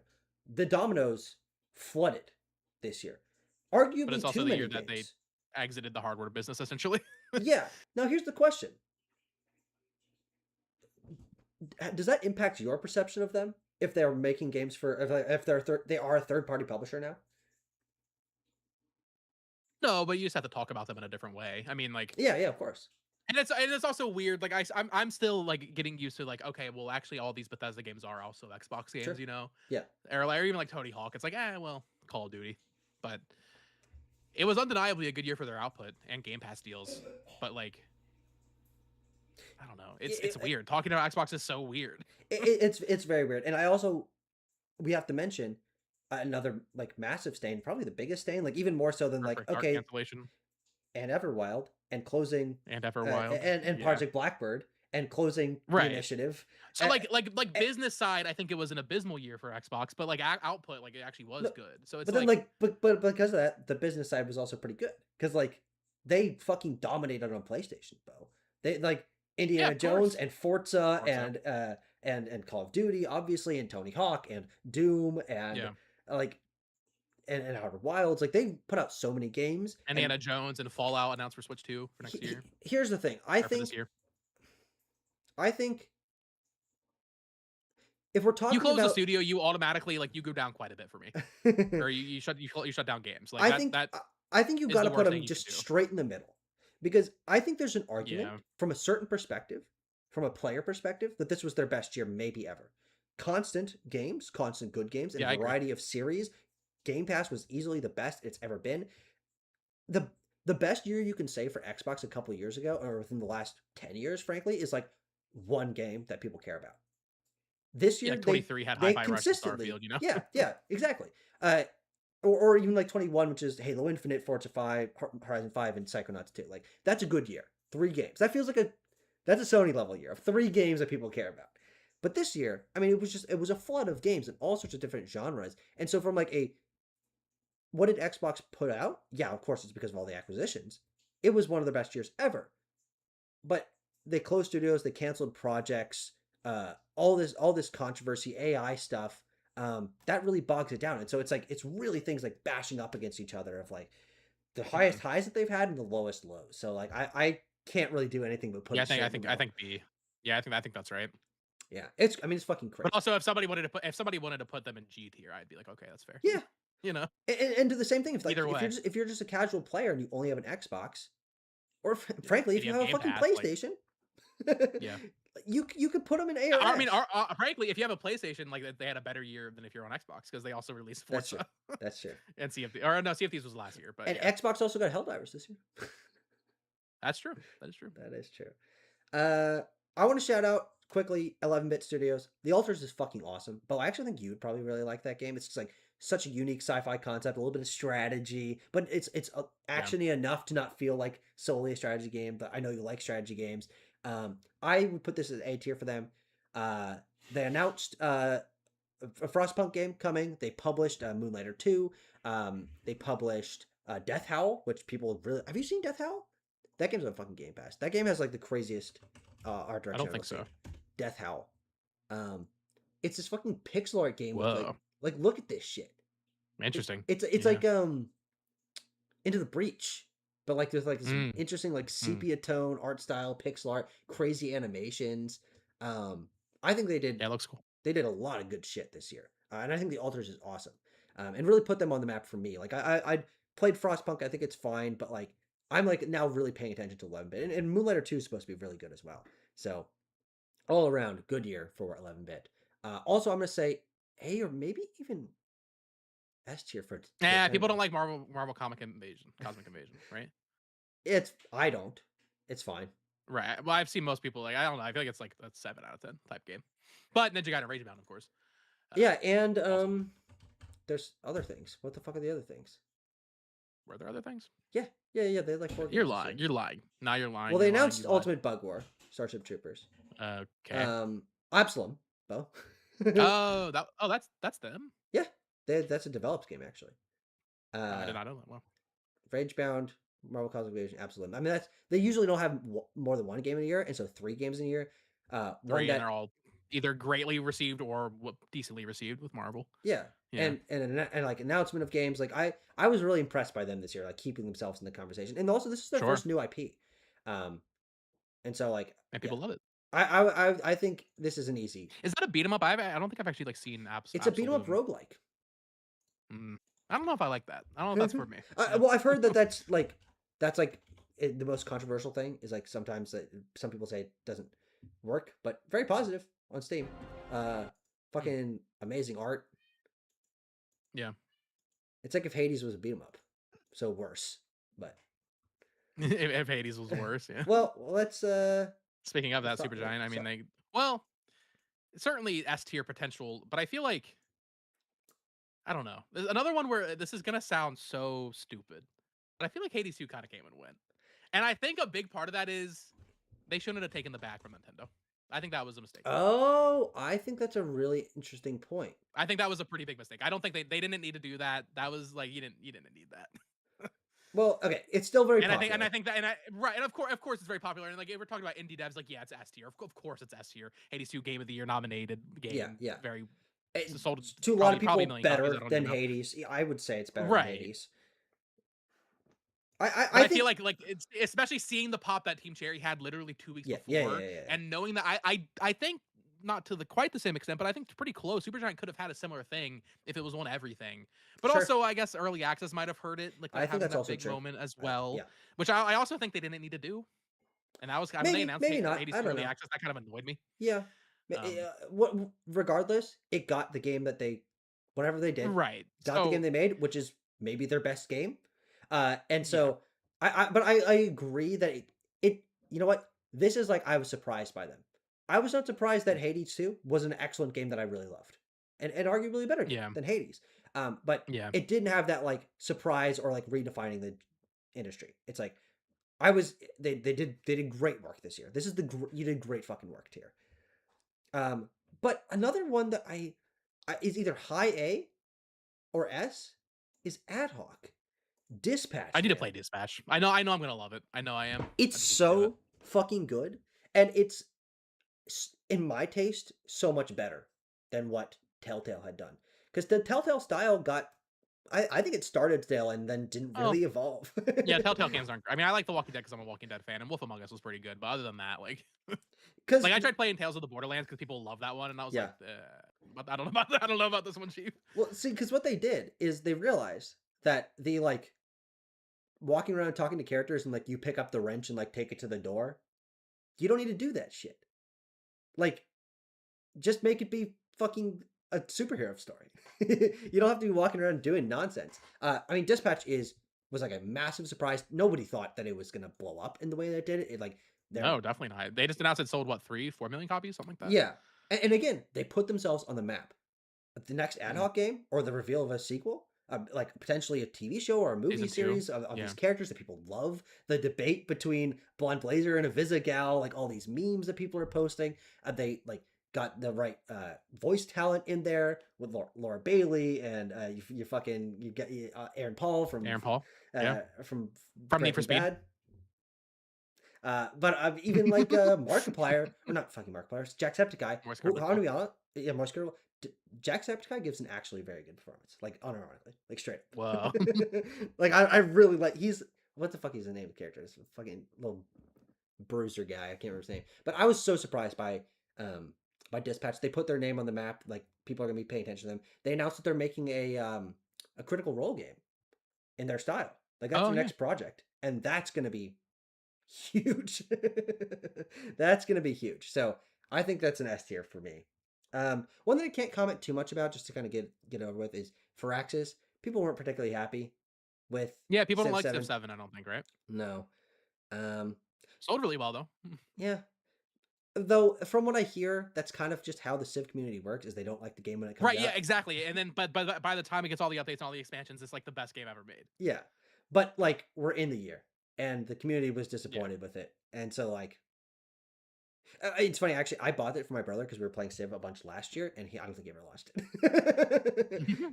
So, but also like I'm sure the game's fine. But this also one Yeah, I would say put them in C tier. I don't think they did anything wrong, no, you no, know? like you're right. This is like oh Maybe even B tier. Yeah, I don't know. I'm sure it's a fine game. yeah, yeah, that's yeah. Uh, I want to give a quick shout out to Don't Nod. Um, Don't Nod. I'm gonna say What they put out this year? they've released Lost Lost Records? Records, which was good. It was in their I didn't style, hear any talk but about it was that game. good. But they also started publishing games. I believe that or no, that started a little few years before. They published 2 games this year. Jusant. Uh, no, they developed that in that was 23. But That was 2 years ago? 3 years ago yeah. almost? That feels like I feel like I just saw that game in a presentation. uh, or no, wait, was it I 24? think you're crazy. That No, dude, that no, was it was 24. it was 24. You're right. It was late 24. My bad. My bad. Um, but they published No, no, it was October 30th, 2023. oh, Okay, never wow. trust my gut when it comes to video games, buddy. Um, Lost Records this year announcing Aphelion, which looks pretty cool, and publishing Koira and the Lonesome Guild. A good year for them.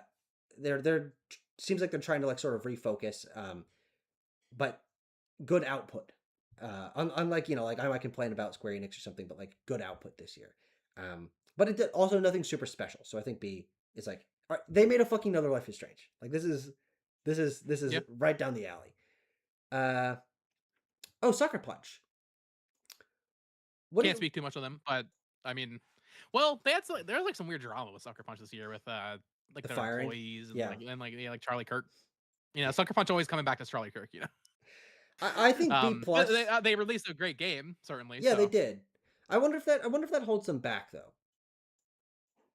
Not the great tech, not making a great game that I really love. well, I It think goes to be like, admitted. I think it's unfair for this to be put on Sucker Punch, but I mean you mentioned it earlier, but like we are now 7 sequels into the sequels of all these PS4 games, Yeah, and they're yeah, all yeah. the same game, but just like a little bit better. And it's like Sucker Punch is at the end of that train almost. So I guess, well, the thing is now You we're know what? getting that Yeah, with PS5 games with Saros being just like it's a little bit more yeah. returnal. So they're really just kind of they're on a loop, dude. All these devs are on a loop, but I like do think it's that's not a more. bad thing. It's I just think it's more excusable within a generation because we used to get that sure, right of like an Uncharted 2, Uncharted 3, right, of Gears course, trilogy. right. And Ghost of Tsushima came out in 2020, so like Yeah, you know, but also it feels so long ago. but, And I mean, to be fair, it was 5 years ago, which is a long time. but you know what? Here's the thing. I gotta say, I love Ghost of Yotei. I think it's better than Ghost of Tsushima. I think it's my favorite Sucker Punch game. I think Infamous One is also up there. Um, so I got to put them in A. Game of the year quality game. I agree that what's holding them back though is I'm like, oh, Ghost of Yotei is like the Spider-Man 2, Horizon Forbidden West, God of War Ragnarok. But like, yeah, they made a sequel to Ghost of Tsushima. Fucking sue them. Like what? Like it's not Right. actually a problem. That's why talking bad about PlayStation and like their output, like obviously the issues with like live service stuff, but like Ragnarok, Forbidden West, Spider-Man 2, these are all very well received games that are Yeah, like yeah, generally are better than the last one. It's just like I guess people just want something fresh, which I yeah, definitely agree with. But one they're hundred also percent. they're making good games, you know. Yeah, but like you don't put that on Sucker Punch for like making the sequel, like one sequel. Like Right, right, that's yeah, fine. exactly. It's not their fault I don't like Spider-Man 2. Hazelight though, Split Fiction. Yeah, I feel like they just like honorary A tier at least. They didn't like exactly surprise. If anything, I think Split Fiction. I'm surprised. I'm surprised that Split Fiction there wasn't a bigger moment this Yeah. year. Frankly, after It Takes Two, and I love Split Fiction. It's definitely one of my favorite games of the Oh, year. I think easily. it should have Yeah. been nominated for Game of the Year. Mhm. But they released another It Takes Two quality game. I think most people say it's like right up there, maybe a little bit better, a little bit worse. Yeah, yeah. No, they're Which varying is released. conversation. They're releasing a very great game. So like Oh that's yeah, that's at least A tier. yeah. They released one of the best games of the year. Again, a kind of game that no one else is making. It's interesting Yeah. that I think the reason why this is like it's an A tier year because they put out a amazing game, and again they're doing it like no one else is doing. But their last games have been massive steps up each time. And now they've plateaued. They plateaued really high. A game that people love and sells very well and is getting a movie adaptation from the director of fucking Wicked, also announced this year. Uh, but when you go from Brother Tale Two Sons to Way Out to Apex 2, it's like each time you're like, oh, they're really like redefining themselves each time and finding a bigger audience. That didn't happen here. They have their audience, they know what they're doing, and they're making it great. So it's an A tier that feels like a B plus, but not in any particular fair way. I think we just Yeah. get used to surprise, and maybe it's like maybe that's not fair, right? Of like, Split Fiction is on the level of quality of the games up here, right? I mean, certainly, I would say Split Fiction's better than anything Bandai Namco put out. You know, Yeah, yeah, yeah. but but yeah, the surprise. There's something about that surprise that I think Mhm. pushes you a little bit higher. That Um, constant conversation also just throughout the year sure, yeah, that a lot but of publishers had. you know who had constant conversation? Hideo Kojima, who not only put out, I think, one of his best games this year. I love Death Stranding 2, Game of the Year nominee. I was so fucking surprised by how much I loved that game. Um, but also gave information about OD, gave him information about Fizzant, announced a Death Stranding Like 2 or movie. 3 Death Stranding animes. Yeah, you're right. Couple There's 2 shows. of them. Yeah, Yeah, a couple it was like the there's a show movie, and of a course, movie, an animated D24. movie. I don't know, but like, He was Kojima, everywhere this year. he was fucking everywhere. Um, I don't know if S tier because like I like expect that from Kojima, but like similar to Sucker Punch, but Yeah, like actually but better than Sucker Punch, because like there's a lot more going on at Kojima Productions. Um, cool year sure. for them. Cool year. Yeah. Yeah, I don't have much to say. I still every time I start Death Stranding 1, I'm like, I'm so into the story and characters, and then I play the game, and I'm like, I don't really want to play this game. And then everybody's like, no, just watch the cutscenes and play Death Stranding 2. I'm like, I You can't cannot do do that. that. Yeah, you can't do I that. Yeah, can't do it. you need to do what I did. Is Death Stranding's Just mid, a lot burn through it. Just mainline. fucking burn through it. Yeah, Get the mainline characters, get the Death story Stranding, beats. Okay, I get it. And then just play and Death play Death Stranding Stranding 2. Yeah, 2. that's probably the move. um, Capcom Gearbox. had a kind of weird Oh, year. let's talk about Capcom. Yeah, Capcom. Yeah, so Capcom last year was like an S tier year for me. Or no, I guess that was 23. That was 24, 23, so a couple years ago. 24 was good. 25 was weird. 25 reminds me of 24 in that they had that big game in the beginning of the year with Dragon's Dogma, or in this case, Monster Hunter Oh, you're right. That Wilds. was And 24. then Yeah. throughout the year, people were just like, I don't know about that one. Monster Hunter Wilds, I would say of the modern since World, like I guess there's only 3 games, but like I feel like people really fell off Wilds, and also Oh, their support totally. of it. People have not like that game. That like Yeah. one of the best selling games of the year had a huge moment at the beginning of the year, and then just no crickets, just crickets the Cricket. entire rest of Absolutely. the year. And that has And not Capcom didn't helped. do much else this year. No, they didn't. They announced some stuff, Yeah. but some Yeah. Switch 2 ports certainly. Mega Man. Was there like Ace? Was there an Ace Attorney collection this year? No. Was Monster Hunter the only? What else did they release? Hold on. Bo, I've got lists. They had Switch 2 ports. Oh, wait. You know what? I fucking probably have a I thing feel for like them. was the investigations games this year maybe. Here you go. Monster Hunter Wilds, Oh, Capcom that's Fighting that Collection. the And second one. then Yeah, 2 Switch 2 editions at launch.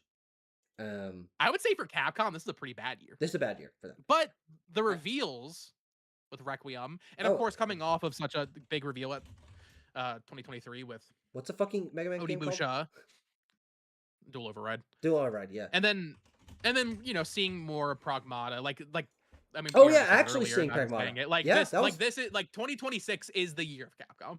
They are going crazy this year. They will be the S tier studio Yeah. when we do the stream next year. Oh, easily. Like Yeah. Capcom's cooking. Yeah. So 2025 kind of felt like a little setup year, I guess. We're just waiting. We're hearing more about Onimusha. I feel like Onimusha kept getting trailers, but it didn't really need to be honest. Yeah. But like it was Every cool event every time I there's saw a new. it. Yeah, it's cool. It looks great. Yeah, but it's like they keep showing it. Yeah.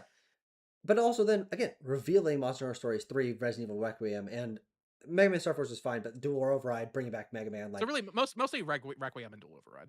Monster Hunter Stories 3 is cool, but like, yeah, but like let's yeah, be real. No one but cares. No one cares. No one cares. The stuff in this year was mediocre. The announcements were awesome. I think that balances out to A B. it's a good year. But yeah, it's a B tier year for what should have been B plus or A. Mm-hmm. Sure. Uh Then you mentioned Gearbox. I think we lost it. Oh no, it's still down there. yeah, Gearbox. Borderlands 4 sold really well. Borderlands 4, one of those things where just like they Bo, come this is out the and they just always definition. sell really well, and I'm This just is like, definition of a yeah, B. dude, Ubisoft, Xbox for Axis, Capcom, Gear, like that's all. Yeah, it just looks right, you know. Yeah, yeah. It's like, oh, I'm sure Borderlands 4 is a good game. It had a little bit of controversy. I think they fixed it. It's a good game. It sold well, but Yeah, it's with the not. performance issues, and then they indefinitely delayed the Switch 2 version, which is crazy. That's crazy. Yeah. What happened with that? There hasn't been any news. Hmm. Dude, do you think Borderlands 4 shows up in a direct now? Or do No. you think they announced it on No. Twitter? Yeah, It no, better no. not. It better not. Well, better not. but Randy's got sway. He was in the Switch 2 showcase.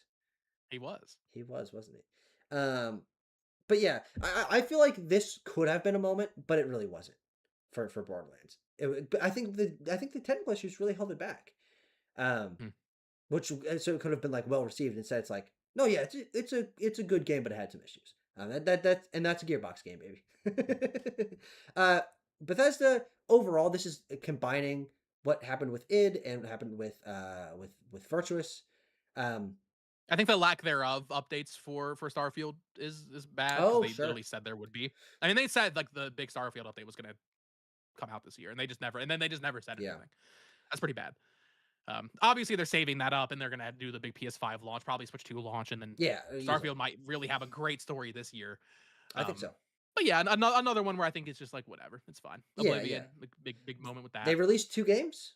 Actually, three PS5 port of Indie, which was very well received. Oh, true. I fucking Yeah, love of course. Indie. But yeah, it's 2026 shaping up to be a lot bigger. But I mean, even talking ports, like we're getting Fallout 4 on Switch 2 and Indie oh yeah. on top of probably Fall Starfield for and Anniversary came out this year, but that's fucking whatever. yeah. Oh, also Skyrim on Switch 2, Oh, true, and that was bad, right? which apparently is pretty bad. Yeah, I Yeah. think it runs at 30 FPS, which is stupid. They and Um, Gone Fishing, Bo, for Fallout 76. of Gone course, Gone Fishing. Fishing. Well, was I guess Fallout was when was the Fallout show? Was that last year or That's 2024? now. I guess. No, but I mean the first season. That was 2024, right? That wasn't Yes, early 2024. Yeah. okay. Okay. No brownie points for that either, even though they Well, I weren't mean, no, involved but really. season 2 is came out last year. I haven't heard great things. I haven't heard of fucking I haven't anything really. actually. Well, that's really it. Yeah, I No, guess. I mean, you might talk about but I heard so Macaulay Culkin, much and that's all I know. about that first season. Season 1 was. Did you watch it? I watched a little, not too much. I love season 1. I think she got out of the vault and I stopped, which is like end of episode 2, I think. Oh, yeah. That's probably yeah. Episode I 2, never yeah. met like the supporting characters. That's crazy. That's crazy. uh, RGG.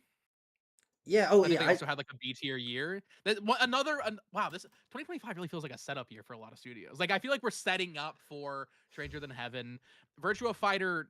It was weird to announce that because the entire year people were waiting for this, like waiting to see meaningful footage of that game, and then it just never happened. Yeah. Um, I thought we did a fucking Pirate Yakuza, people thought was fine. I haven't played it obviously, and then similar to Square Enix and Oh, Ubisoft, they're just bringing all their shit to Switch. They're just like they're yeah, like prepping Switch 2 owners for like, okay, totally. we're gonna get you ready for all the new stuff. Yakuza Kiwami 3 looks good, although controversies with it, Yeah, as you noted there.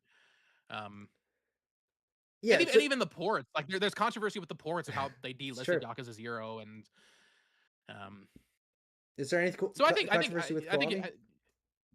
uh, 1, 2. no, Oh I no, don't because think they're so. I is don't. there key card? Is that controversy? Oh yeah, literally key cards on Switch, but I mean Yeah. that's just every game. Yeah. I So think this I would say is B, maybe even C, depending on who you ask. Like if you're more passionate about it, like I don't care like about what's going on with fucking well. Kiwami Here's the 3 thing. and yeah, like I don't We're care. talking you and me. I think I will play and really like Pirate Yakuza. It looks like comedy. Yeah, Looks like the I think I'll action. enjoy it as well. The combat looks really cool. Uh, I will like that game when I get to it. Um, And then for this, one of the things that we've been saying for a long time, and we have to give them credit for, is for you and I were like, why the fuck aren't these games on Switch? And they did that last year with Kiwami, but then they like Yeah. doubled down this year. Uh, Mhm. Zero's Director's Cut, Kiwami 1 and 2 on Switch 2. Uh, And then leading up to Kiwami 3 in just a few weeks it's is it's the like perfect it's building. good flow.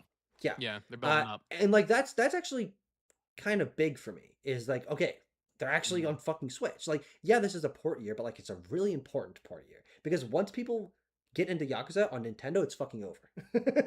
Right. that No, that's been like the 100%. missing key for them. Right. So like And that's why maybe it's B plus. I think this was good for them. And also yeah, they set did up. show Stranger Than Heaven. Got another trailer for it. Looked really fucking good. They announced Kiwami 3. Like those are both good things for this year. Something to say on Square Enix. Do you have that? Because you were asking me earlier, like, do you think this year is better than like what's coming out announced for 2026 is better than 2025? Do you have that like on the dock of like what they release each year for Square Enix? Oh, what they did in 2024? Or what they're doing No, next year? 2025 versus what's announced. I think it was on your dock. Maybe it was like you were just showing games that they announced for in this year. Just go to Square Enix on that. Konami, PlayStation, Microsoft, Ubisoft. I just had a thought. I just wanted to voice this. God damn, fuck, there's so many games. Yeah. So something you do not have here, and I think is a much bigger deal than anything that came out in 2025, is 7 Remake on Switch. That Oh, is that is That's so happening next integral. year, right? That is no, that's happening this month. Oh, That's happening in like 2 weeks. I said next year. I thought it was 2025. It's fucking 2026. Sure, Yeah. sure. Yes, Yeah, yes, yes, good yes. point. Yeah. Seven remake is more important than literally anything else that is Yeah. in this entire Square Enix section, because that is, the whole Yeah. conversation with them has been, oh, it's exclusive and it's hurting sales, and maybe we'll see 16 come over and Yeah. Yeah. then do shit on Xbox, but like seven remake on Switch 2, this is the prove it moment for that trilogy, really. Yeah. No, totally. No, that's a very, very good point. So I just wanted to add that. I just realized like Intergrade is such a big deal Yeah. coming to Switch. Yeah, RGG. I put in B plus. I do think this was a good year for them with the building to next year. Sure. Yeah, that's fine. Um, I want to talk about Rebellion. They put out What they do fucking this year?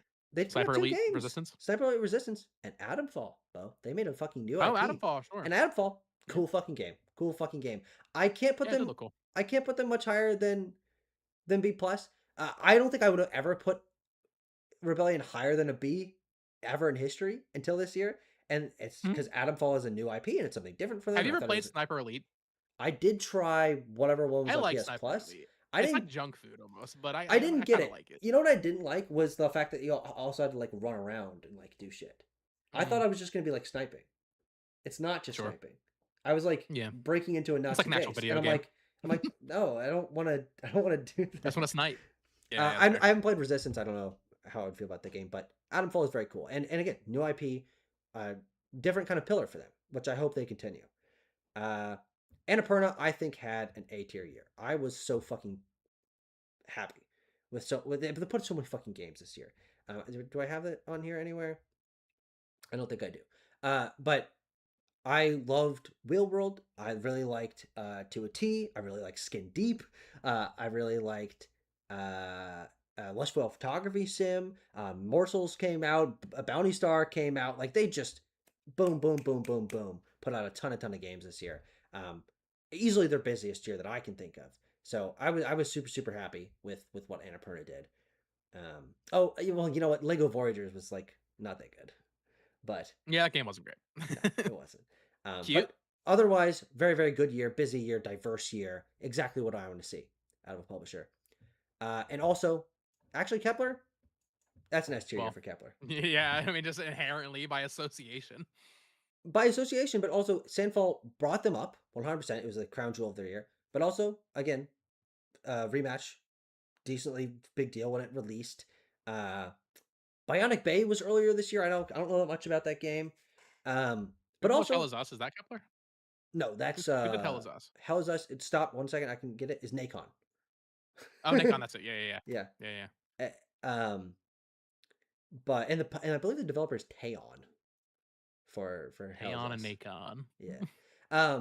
But also they announced a bunch of games for next year. And I guess Mm. maybe further along. Orbitals. Orbitals. Excited for I that. mean that was one of the highlights of TGA. Yeah. And PVKK looks cool. And oh, also a fucking Ontos. Ontos was another one of my Oh, fucking the major Soma. Yeah, highlights Soma Dev. um, Yeah. of TGA. So I was all in on Kepler this year. I remember seeing a couple of times during the Xbox showcase when Claire Obscure was announced and being like, "Oh yeah, Kepler. Oh, I think I heard of them. Oh yeah, didn't they do Scorn?" And Oh now man, that's yeah. it's fucking now Now it's they're the fucking Kepler. yeah. Yeah, Kepler's a big one now. Crazy step up for them. Uh, It's dude, it's the 2020s have been so interesting seeing like Kepler or Neo is like just seeing all these yeah, random totally. people like, and now they're like the ones I'm waiting for now. Like each game awards Yeah, for like Xbox, and I'm like, okay, I want to see Neo is. Embark is a 2020s studio. Ad hoc. Yeah. Like we've got a growing crop. Neo Bards. 100%. Yeah. Yeah, of And lots of indie teams, obviously. A lot of teams growing course. in popularity. Bloober. I mean, even Bloober. Yeah. I mean, Yeah, redefine. Haze Light's kind of a 2020s with like their popularity. Yeah, 100%. Um, we're wrapping up here. Paradox, I I think this is a C tier year for them. For your what they put out? information, Bo, two games. Uh, Europa Universalis 5. Which Okay. let's show you Yeah, I'm sure. I'm how big sure. the You can U5 show me it's is. gonna have 8 trillion. 70 Oh, okay. 77,000 players. Very It's not big even that launch for many. them. It was their I was expecting that to be. their Yeah, I thought you biggest were gonna launch, pull I it up and think. it's just say like 2 million, and I was gonna be like, what the hell? Uh, Out of nowhere. but fucking, I mean, also they like put their games on sale a lot, so like they're fucking having 25,000 right now. Yeah. like their games are just very consistent. EU5 is like the next net lineage, but also Vampire, the Masquerade Bloodlines 2. That Oh, did it not. finally came out, dude. It finally came out. It finally came out and it Dude, just I remember Easy fucking died. Allies talking about that game in like 2016. Yeah, Like I well, remember because like hearing them talk about it on the it podcast. had a different developer initially, and then that stopped. And then the Chinese room, who made fucking Dear Esther, uh, picked up the game, Yeah. and it just didn't work. It just didn't work. And Paradox, to their credit, has kind of come out and been like, yeah, it was we were pushing for this and it wasn't quite working. That's on us. So hopefully it doesn't harm the Chinese room. Because they put out also the DLC for Steel Wakes the Deep, and I played Steel Wakes the Deep this year. I fucking love that game. I fucking love it.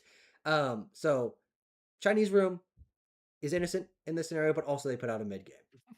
But I've also heard some people kind of like it as like a PS2, PS3 kind of like, it's not great, but like Okay, but like that. This okay. Here's my issue with that. Whenever somebody says, "Yeah, it's a great," like it reminds me of like a PS2 game. That's how you know the game is abysmal dog shit. okay, That's how you know. It's like Metroid Prime 4. Hi-Fi Rush. People said that about Hi-Fi Rush. Yeah, I really don't like the Dreamcast, but also I haven't played Jet Set Radio, so I can't speak on that. And um, I do love Hi-Fi Rush. yeah, so Paradox, not a very good year for them. Definitely stepped down because the major project for them kind of bombed. Platinum. hmm. So I mean, I don't know, they did man. their thing. They worked They on the did Gigantic 4. they did their Good. thing, but also like it's like it should be B plus, but also it kind of worries me because like all the talent left, all the major talent, and they're like, okay, Yeah, well at yeah, least that was this year. Yeah. at least they're doing Ninja Gaiden 4, but they're not solo developing it. I'm like, what the fuck else are they working on? Like who's there? What the fuck is what's coming I next? I think I mean well they I mean this is years ago at this point, but they also help with Final Fantasy 16's combat. I feel Oh like sure, Platinum is a developer that we are going to slowly just start seeing fade more and more into obscurity until it just I doesn't really. I And then it's just completely going to agree. support. I bet. I mean, I actually put it as one of my predictions. I think like some sort of Bayonetta Trinity trilogy Switch 2 Yeah, patch that like barely package counts. like right, but like that I think that's the tier we're operating at. I don't think Mm, we ever see Bayonetta 4. I don't think we see I think they're basically done. Just yeah, support, which is yeah, sad. But also we have but Clovers now. So yeah, true. But also shout out. Ninja Gaiden 4 is pretty good, and they worked on that. So like, Yeah. Yeah, of course. yeah, platinum, platinum, platinum, platinum, platinum. But we were so Rest in fucking peace. surprised when their name showed up. Right. Like, are you fucking serious? I didn't think they Yeah. were like making games anymore. Dude, I thought it was just over. Like, I thought it was over like the year before, and then we saw it, and I was like, oh, okay. I mean, that's good. Yeah. So So I maybe mean, if they it's can B keep plus. working yeah, well, yeah, I don't know if they can keep operating in that capacity of just like you see their logo pop up in collaboration with another team, and you're like, oh shit, okay, like we see them pop up with Nintendo. Well, maybe that's a bad example because well, Star Fox Zero sucks, but like if we can Yeah, see but no, Platinum no, but pop up as that's just not a a representative co-developer, of their like Nintendo work. Bayonetta 2, yeah, 3, Origins, well, and Wonderful well, 101. co-development is what I mean though. Oh, interesting. Co-developing with Right. Nintendo. Huh. That's Starbucks Zero, and that game sucks. Oh, I see. Hmm. but I think we'll see more But stuff like also that where Platinum it's has just like, always had that up and down of yeah, I mean, they fucking used to good do games and licensed bad games. Nickelodeon games. Babylon's Fall. Did you play Babylon's Fall? No, I didn't. No, I didn't. But I That haven't heard. game was perfectly fine. That game was perfectly fine. Okay. I I beat it can't with though. Caleb. We played through it, and I thought it was like it wasn't the best Platinum game, but it probably was the worst. But that's still like a fine game, you know. Oh, Platinum. I wish they Playground just made an games. offline version. Yeah, Delayed. Fable delayed. Fable. Forza Released. on Switch or Forza on PS5 though. Big. Oh fuck, Forza That's on like one of the Switch. best-selling games in the US, right? Like that's It one of the is, best-selling yes, in games in like the the US. top 15 or 20 or something like that. Jesus Christ. Yeah. This was a good year for them. And announcing uh because they didn't put out a new game, I don't think you can put them in A. Yeah, I'd say Uh B plus, yeah. yeah. Whereas like Well, you did also delay Fable, which was supposed to be the big Xbox yeah, game this true. year, so I feel like that But also like does bump it down. we can't be like, "Oh, you delayed a game so it's probably gonna be better next year," and that's a bad thing. Like Yeah. I think a delay is fine. because I think it's balanced out by the fact that they announced also next year's Horizon 6, which is probably going to be fucking True. amazing That wasn't us this year. Yeah. and huge. Yeah. So B plus year. Some some pros and cons, but like ultimately good. Remedy. That's a C tier year for Remedy. Or Yeah. D? Control Resonant, awesome No, announcement. One of the best fuck. But it's controlling. reveals of the Game There's Awards. But also like okay, yeah, we're taking announcements into account. What is more important is the actual output in the year. yeah. And Firebreak was I mean that's a high guard tier game, you know. Yeah, it is. That's Yeah, a Concord caliber game. You know what? Here's the thing. I'm putting Remedy in C because they released a flop game that people largely didn't like. But Yes. they're But they had gonna a cool they're gonna bounce back, baby. That's an A. That's an A tier year for them and next there's a year. good chance they're S tier next year, you know, or A Sure. tier. Well, So because next year's gonna be hopefully one of their best games. I mean, coming off a string of Control and Alan Wake 2, which are two of my favorite games. I have high hopes for Control Resonant. But also, I think we're going to start seeing those Max Payne games next year. yeah, we'll see. We'll see them next year for sure. I don't know if they'll release, but we'll see it. Also, I expect some Switch 2 shenanigans next year. Oh, an actual Control on Alan Wake Switch? 2 Alan Wake? or Control, yeah, no, yeah, Control Cloud version, Switch 2 edition. No, but you're right. Yeah, yeah. And Alan Wake Remastered? No, wait, that wasn't Switch. Well, that came to Switch, and then it was like an embarrassment, They got to fix that. like really bad. I think they might have later on, but yeah, it was rough. I'm not even sure if they did that though. Like I think that might have been another team that did Alan Wake some Remastered. port of that. That's interesting. I should look into that. Did they do remastered though? They have to. So. Yeah, I think they have to have. Yeah. Remastered. I'm not sure if they did the Switch port specifically. D3T co-developed the remaster. I don't know who you are. Do you know D3T? Oh, I don't. I know D3 Publisher. It's their keyword studio. A keyword studio. I didn't know that. Who are you? Ah! Ah! Whoa. Linux jump scare, dude. Linux jump scare. I just saw my life flash before my eyes. What are the odds? Okay, they work on a lot of stuff, I guess. Was that King of Meat? Just a lot of random. Is that Silent Hill? Guardians of the Galaxy. What the fuck is that? Lego Star Wars. Sure. What the fuck is that? Is that oh, Star Child. Okay, D3T. Shout out to D3T. Yeah, bad year for Remedy. Bad year for Remedy. Two more. And they're in your wheelhouse, baby. This is Sega and Falcom. I think I have a Sega thing on here. 1 second. Get a look at their total year. Busy fucking year for them. Jesus. Yeah. Pirate Yakuza, 2 Point Museum, Yakuza 0, Space Marine Mastercrafted, Rido Remastered. Rido's cool. Phantom X, Demon Slayer, Shinobi, Crossworlds. I still need to play that. Oh, I need to play Hinokami Chronicles. What am I doing? Talking about playing Death Stranding. I need to hop on Hinokami too, bro. This is a mixed year. I would say this is. It's a good year. Yeah, nothing outstanding, and a lot of like. I mean, the biggest new game here is Pirate Yakuza, and then Shinobi. Oh, I guess Sonic. So there's 3. Yeah, but most of it is like remasters. A lot of remasters. I would love to know the sales numbers for Demon Slayer because that came out right during the movie hype. Oh, that game probably sold so many. Bro, that's like the 5th highest grossing movie of the year worldwide. Yeah, that's 750 million. What the fuck? That movie was awesome.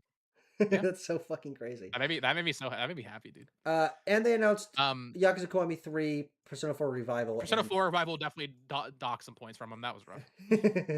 And Total War Medieval 3. Yeah. This is B tier at least. Maybe B plus though. I mean, well, what would push this to be? Well, I don't know. I guess some things maybe weigh it down, but if you're putting RGG in B plus, I think you got to put them in B plus. No, yeah, that's true. Oh, and Sonic Team. Yeah, so I think having them all together is right in B plus. Yeah.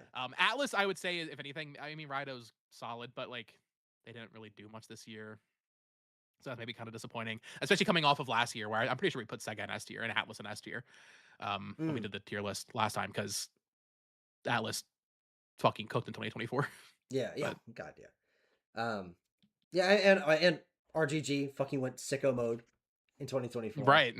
Yeah, they all everybody, and then I mean even Shadow Generations people really like. Oh, so. Absolutely, yeah.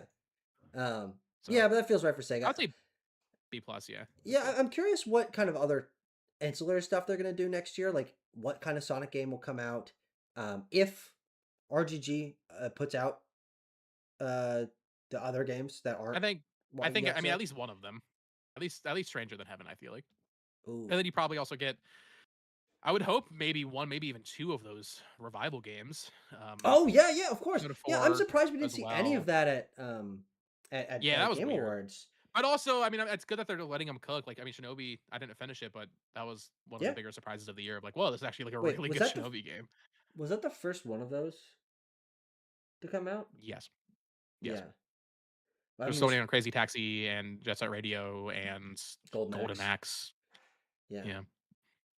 And I think So there's a couple more, but yeah, yeah, I'm looking forward to that. I do hope one or two of those hit next year. This they should.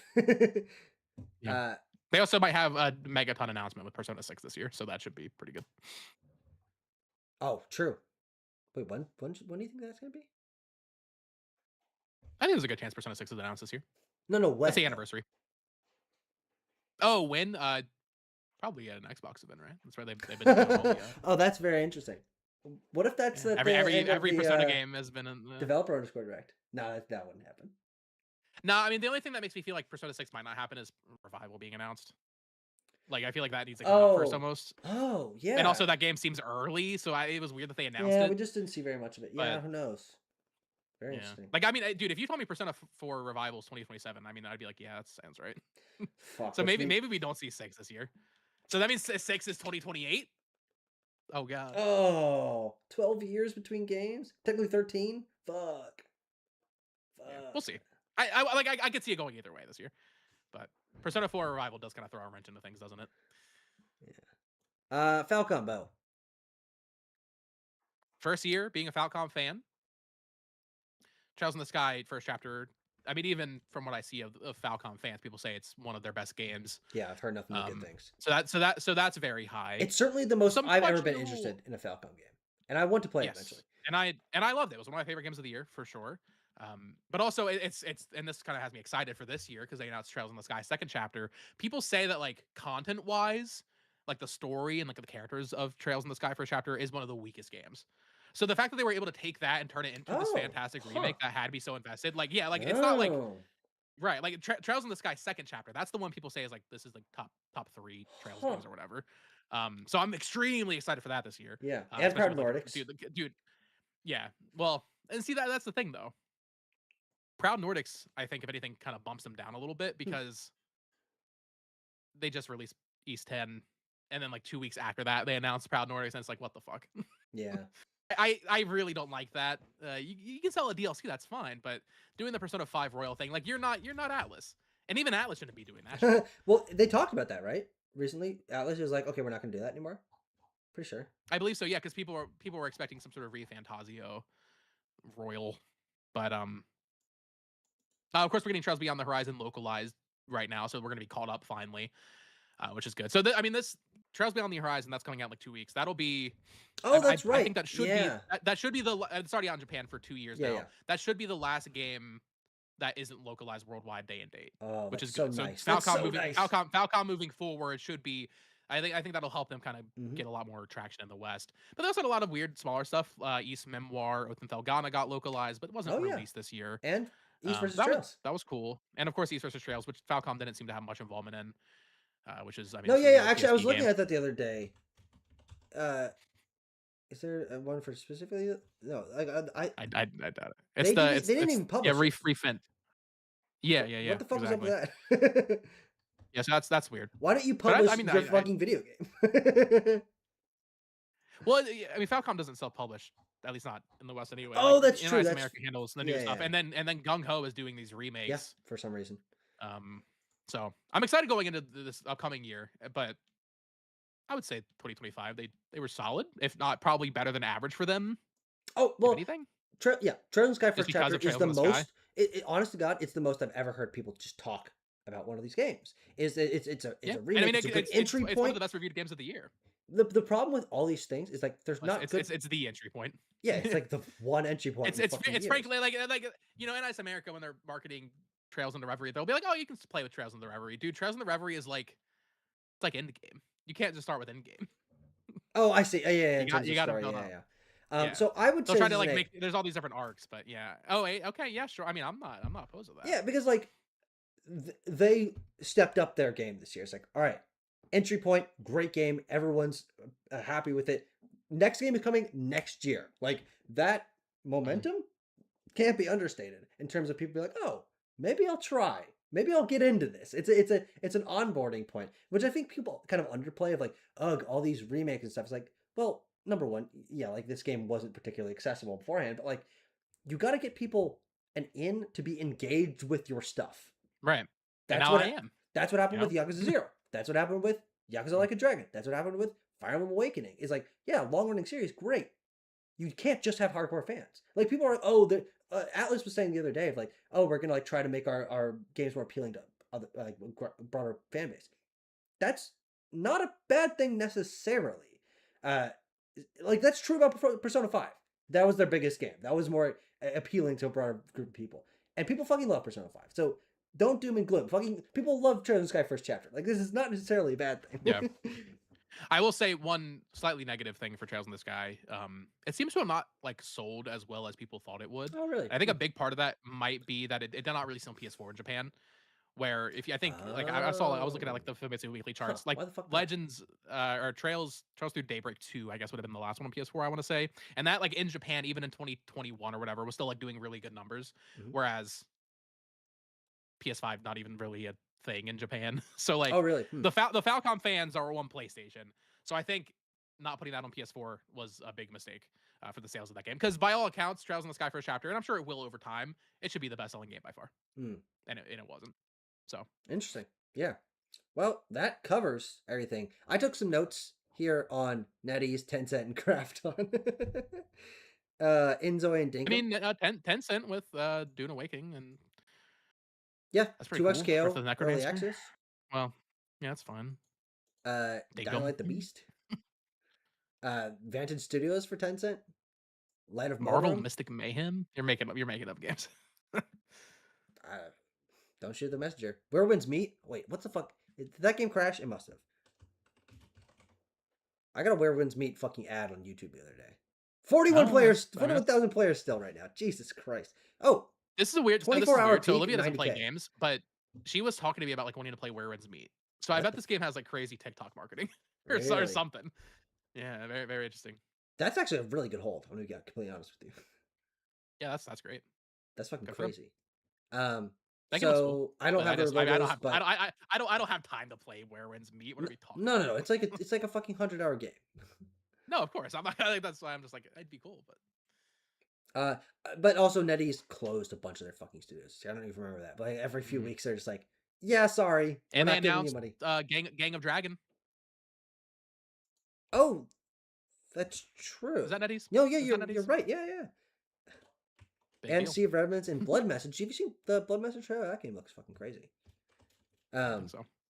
But yeah, if I had to say, I would say A tier. A plus for them. A tier, I yeah. would say A tier. Werewolves Meet huge. Yeah. And Marvel first full Rivals years first full of year. yeah, but this really closing studios really holds them back. Um, yeah, Sure. yeah, A tier, B tier, B plus. 10 cent Doing pretty big. doing pretty big. 2XKO, I mean, will be big when it releases in fucking 14 days. Vantage Studios, that's a big fucking deal. They Yeah. so Sumo stopped. Like we're not doing Rough. regional games That one's anymore. rough. That was fucking stupid. And Yeah, it's rough. some teams escaped. Secret mode's no longer Tencent thing. Chinese Room, thank the Lord. And Arak Digital Mm-hmm. actually they have a crazy year next year. I would say, yeah, I would say B plus for them too. Inzoi, big deal. Dinkum's funny. I don't know anything about it. Did you see the PUBG spinoffs? They announced 2 PUBG spinoffs this year. I saw a little bit about them, but I haven't An heard much. extraction shooter and a co-op top-down tactical shooter. Oh fuck, Subnautica 2 controversy. Oh god. Oh yeah, that was crazy. I mean, that was crazy, dude. um, and No Law from Ascent devs. Yeah, I don't know Oh, cool. that's a B tier. That's a B tier year. And any other things we need to? Oh, Saber. Saber actually had a pretty good year. Well, no, I don't know. Okay, Hmm. I'm getting too nerdy. I'm getting too nerdy. All right. Well, You're, thank you're, you you're getting everyone. too into the weeds. Yeah, Ah, everyone, thank you that was so much fun. for That was fun. watching. A lot of stuff to talk about. Very very interesting year. And we'll come back next year to talk about how all these have changed. What I'm really excited to look at is how teams like swap places. Like we have Hmm. Capcom in B tier. That's not Yeah, gonna be the case. exactly. Well, like Yeah, what are the like S tier? PlayStation could be much higher What are the this S tier year. teams going to be next year? Capcom, Koei Looking Tecmo, like Team Cherry hopefully. want to be there, of course. No, well, yeah, they won't even be. Yeah, Even well, I mean, talking Koei about it. Tecmo starting off the year strong. Dynasty Warriors was on the Switch 2, and then into Fatal Frame, Yep, into Pocopia, yep, into and that's just in just March and the Dynasty Warriors 3. So like, if they can keep that consistency up throughout the year, they might be S tier again. true. And in Namco also starting off the year strong with Code Vein and Berseria. Oh, totally. Yeah, and Ace Combat. Um, yeah, Ace Combat, of course. Blood of Dawnwalker might end up being one of the biggest games of the year. I feel like Oh, just yeah, if randomly. that hits, yeah, absolutely. Um, Xbox is gonna have a pretty from good from, year. from software, I Oh yeah, guess. Oh yeah, it is right there. Maybe if they'll probably be S tier. I feel like for us, but yeah. maybe multiplayer game a We'll little bit hope weirder. for some Nintendo Nintendo, stuff. Game Freak, yeah, Game Freak. You know what? Game Freak's the one I'm most curious about. next level games. Yeah, Game Freak could either be like D tier or straight up S, dude. Yeah. With Gen 10. Um, Playground will honestly probably be S. Two massive games. If Fable's great, because I'm sure Forza will be, they could be S. but Obsidian now you will. got me thinking. What other game? Oh, Rockstar, dude. Oh They well, could. yeah, They might. yeah, yeah. They might be on this list next year or this year. Well, they might What else also is coming not out? be. Do you have a list? 2026 games. I want to see. I want to see. Let's just update. IO Interactive could be decent. Oh yeah, yeah, totally. Well, fuck. We'll see where Bungie lands. Fuck. Yeah, this is like the true test. What is Five Laps at Freddy's? Is that a real game? Huh? Where the fuck is that? Oh, uh, Ripple 2 XKO. I don't know, What man. the fuck is that? I don't fucking Click know, man. team. It's just like a Okay. huh. Fan That. game, but like it's real. Sure. Mm. Reanimable. Let's scroll down. Bubsy. Oh, what's that team for Braz? Oh yeah, Might be there Fabraz. about that by Fabraz your will year. probably be A, right? You'd Yeah, expect. Oh, yeah, for sure. Insomniac coming back, man. If Wolverine hits, Insomniac. Yeah. they'll be A or S depending on how the game hits, probably. Oh my god, dude, dude, You forgot about fucking Neo 3! locking it. Look, I was gonna say, I was literally looking at it. I was like, dude, I was listening to all these games, and I thought, like, damn, there's so many games, and we forgot the biggest one. Oh god. Gosh, shout out to Koei Tecmo, dude. What the Jesus hell? Oh, Christ. Phantom Blade, that studio. Oh, Bo, you know what? I guess I haven't talked to you about this. I've been playing a Koei Tecmo game. What's that? I've been playing Fate Samurai Remnant.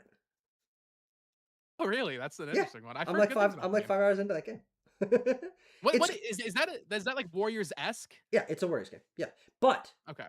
and I don't know if this is a pro or con for you, but it is a little more RPG like in like you're exploring a Yeah. town and you're talking to some I characters. knew you it do was a some little side quests. different. I mean, that's how honestly I've been wanting to play that because I knew it was Warriors It's a esque, but I lot didn't more know quite story the level. focused than some of the Yeah. other ones. I think it's a really good balance. But also here's the real catch, and I don't know again how this will hit for you. Instead of like massive fields, it's like you in like a little arena with like waves of 15 to 20 See, guys. I'm not sure about that. I would have to play Um, it and see.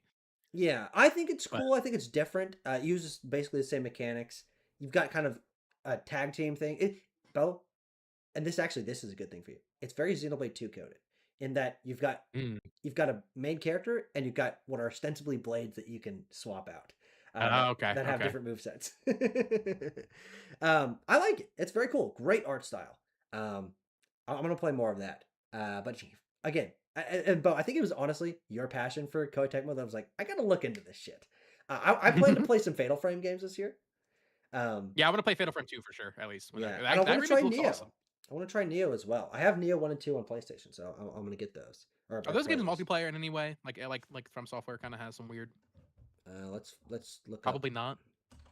Let's just go Neo on Steam.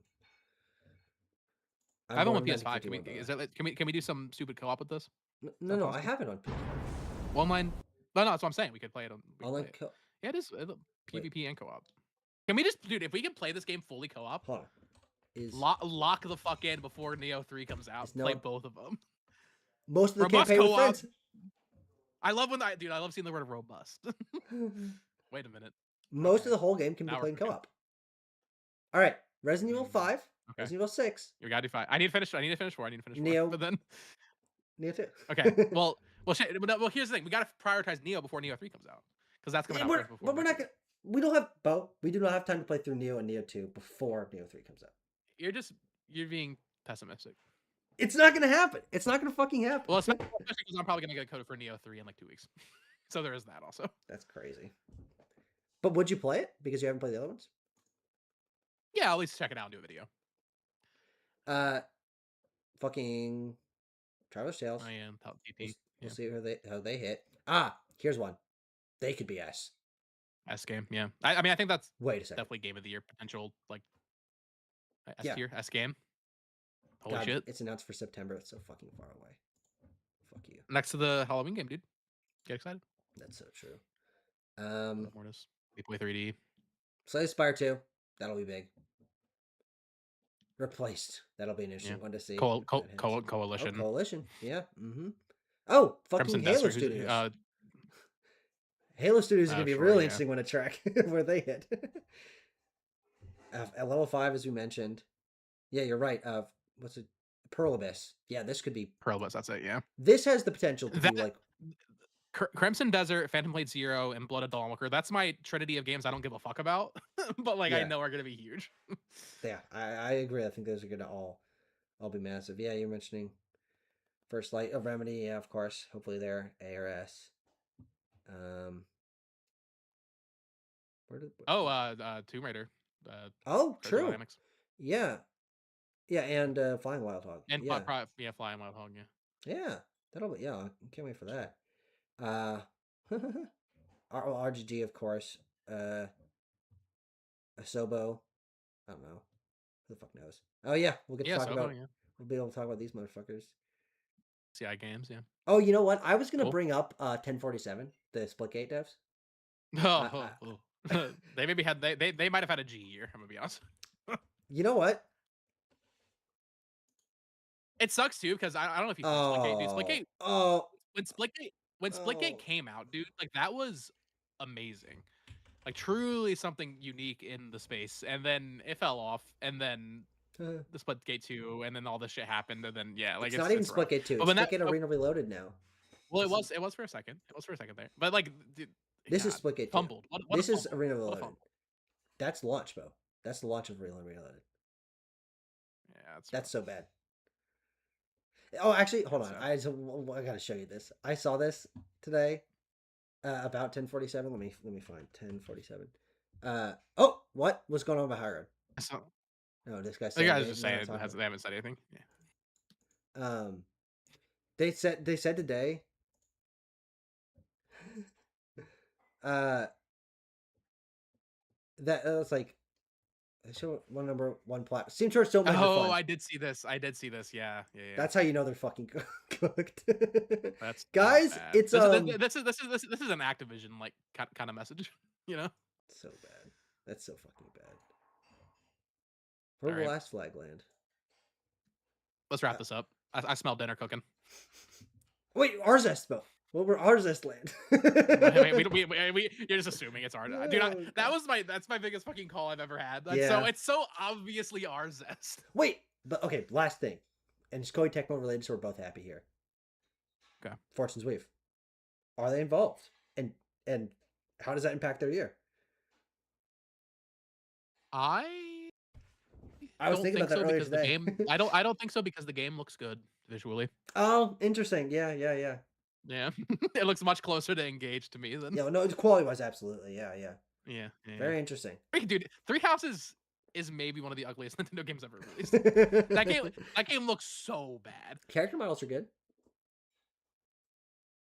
Yeah, they are. Don't fucking lie to yourself. You see fucking Edelgard.